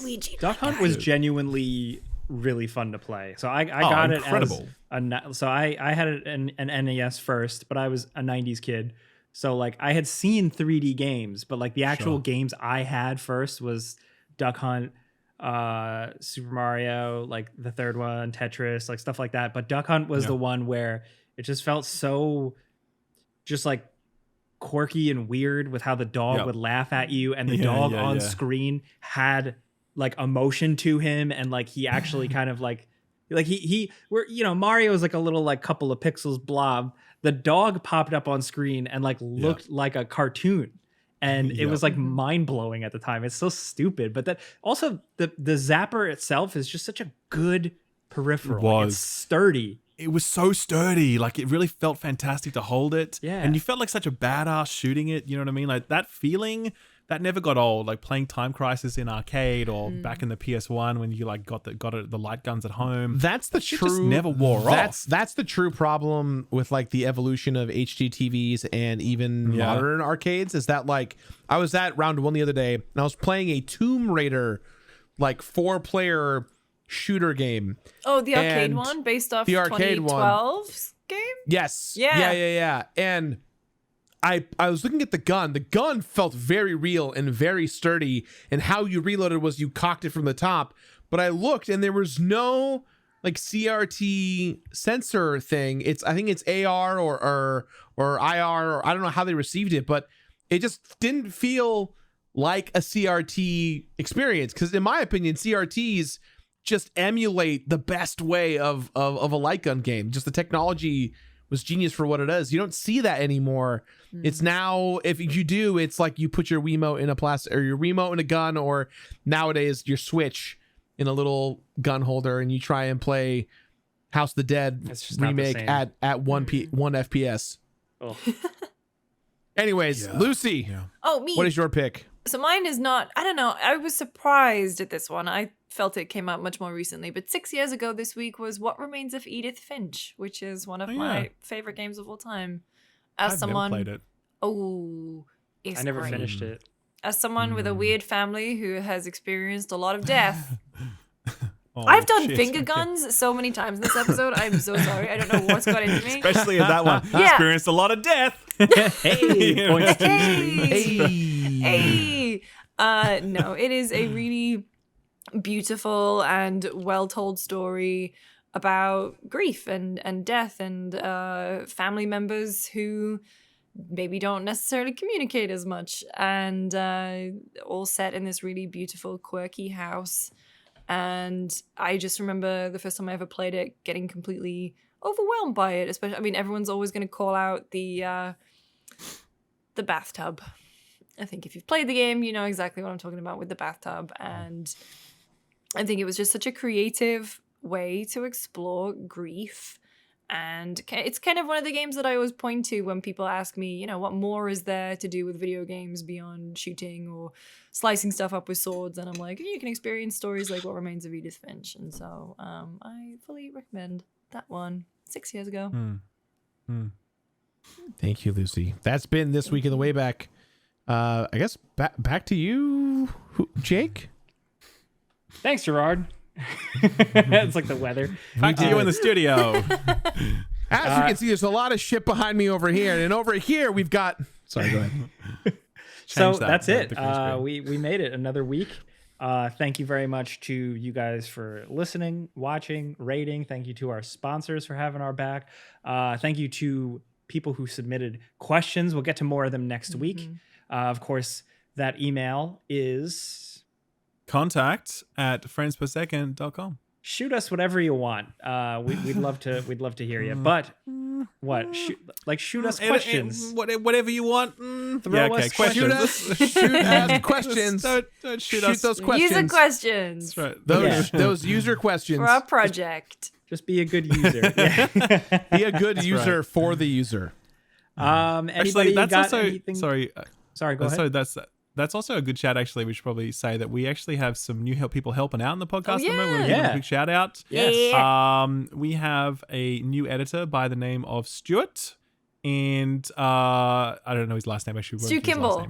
Kimball. Okay, right. Like Super duper. He's joined the podcast. Huge Our previous editor, Jake. He's amazing, fantastic, love him. Unfortunately, he's just very busy at the moment, and he didn't have time to continue helping us also out. in Amsterdam right now too. Is he in Amsterdam? Yeah. God damn, man. Good on him. Be careful. And we also have a producer for the podcast now. His name is Richard. And he's joined us to help out because it's a lot to put the show together, actually. It doesn't seem like it is, but between run sheet and guests and sponsors and all sorts of stuff, it's actually really helpful to have someone like Richard helping us out. So if you ever hear us mention Richard or Stuart, then you'll know who they are. No. I did notice that when we met up with Richard earlier, he did say, love this project. And I was like, yeah. He did say he loves this project. Love this project, he doesn't know, baby. He doesn't know the history of that one. So, that was an innocent little... Yeah. Oh, was it? Oh, I was like, he's... No, he wasn't. He doesn't see in that episode where we talk... Because the background to that, anyone listening, is that we talked about how NFTs, anytime you... NFT bots will always just call something a project. I'm very excited about this project. And so on the podcast, in the comment section, everyone was just like, yeah, love this project. Thumbs up the FPS project. Oh my gosh. Thanks, guys. So we've got our iconic catchphrase from Jake, but I think our secondary tagline should be friends per second. I love this project. This project. Yep. I'm a user and I love this project. I'm a user and I love this project. The commemorative NFTs coming soon. There's the shit. That's it. So, Ralph, what do you got cooking? What can people expect from you soon? And where I'm going to can they do my find it? Jedi Survivor review. That'll actually be up by the time this podcast is up. And then I think after that, I'm going to do Redfall, which is going to be fun. I will not be sent a review code for that one, so I'll be reviewing it when it's live. And man, I'm very intrigued. I'm definitely cautious. I'm really hopeful that I can pull it off because they're a studio I really like. I would love it if, but at the same time, I'm also going into it thinking I don't know about this one, man. So kind of a bit nervous about Redfall, to be honest. That'll be sometime next week. Lucy, what about you? So there is a bunch of exciting stuff happening on Gamespot week of May 1st that I can't really go into too much detail about, but that's only a couple days from now. I know. So if you head over to youtube.com/Gamespot, you get to see a bunch of cool stuff that we've been working on. And we're all very excited to launch it and kind of get it out there, but I don't want to obviously say too much right now. But May 1st, youtube.com/Gamespot, and there'll be some stuff on the website too. So please be excited. Gerard? So last week or last podcast, I said that my E3 history video was out. It wasn't out. It came out a couple days ago. I got very far behind with my team, and so now you can watch the complete history of E3 per my perspective, and that is available to watch right now. I'm going dark this week on my channel for the first time in a long while, so that's it feels bad, but also feels kind of good. The reason why is because I'm working currently on my RE4 review, my Jedi Survivor review. I maybe might do Dead Island just because I'm enjoying it. Advance Wars is on my list. By the time I even get to scratching the surface on some of those games, Tears of the Kingdom will be here, and then Summer Games Fest, and then I will just never make a video ever again until I come over my crippling anxiety of I have to complete everything.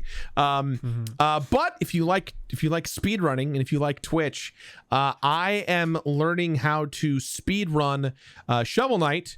And my goal is to get so good that I can compete and maybe get a world record at GDQ next year. So that is my commitment to my community, and I'm going to try my best to do it. I'm competing in a category called it's 100% feat category, which is basically an actual 100% completionist playthrough of getting all the achievements in the regular Shovel Knight games. It's 2 playthroughs, a bunch of achievements. Can I do it in less than 2.5 hours? That's going to be what I'm going to try and do, baby. So if you like speedrunning, come join me on twitch.tv/thecompletionist. Otherwise, you guys know where I'm at. What's up? That speedrunning category makes sense for you. Like, I was gonna say. Absolutely. Also, when you said 100% feat, I was like, oh, there's a different website for that. Feats. They call it, for everyone at home for the clarity, feats are achievements in Shovel Knight. Oh. Fate, man. As for me, the game ranks before you buy is out for Jedi Survivor. I'm going to be putting more videos out on my channel because I don't talk about Star Wars movies or anything online anymore. I retired from that because of the discourse. So I'm excited to just talk Star Wars. So I'm going to do a video, and I have plans to do a spoiler video as well because there's some stuff I want to go in depth on. But yeah, youtube.com/Jake Baldino, game ranks during the day. And that's it. So everybody, thank you for being here. We'll see you not next week, but the week after. That's how this goes. Thank you for being here. Tie your shoes and go to bed.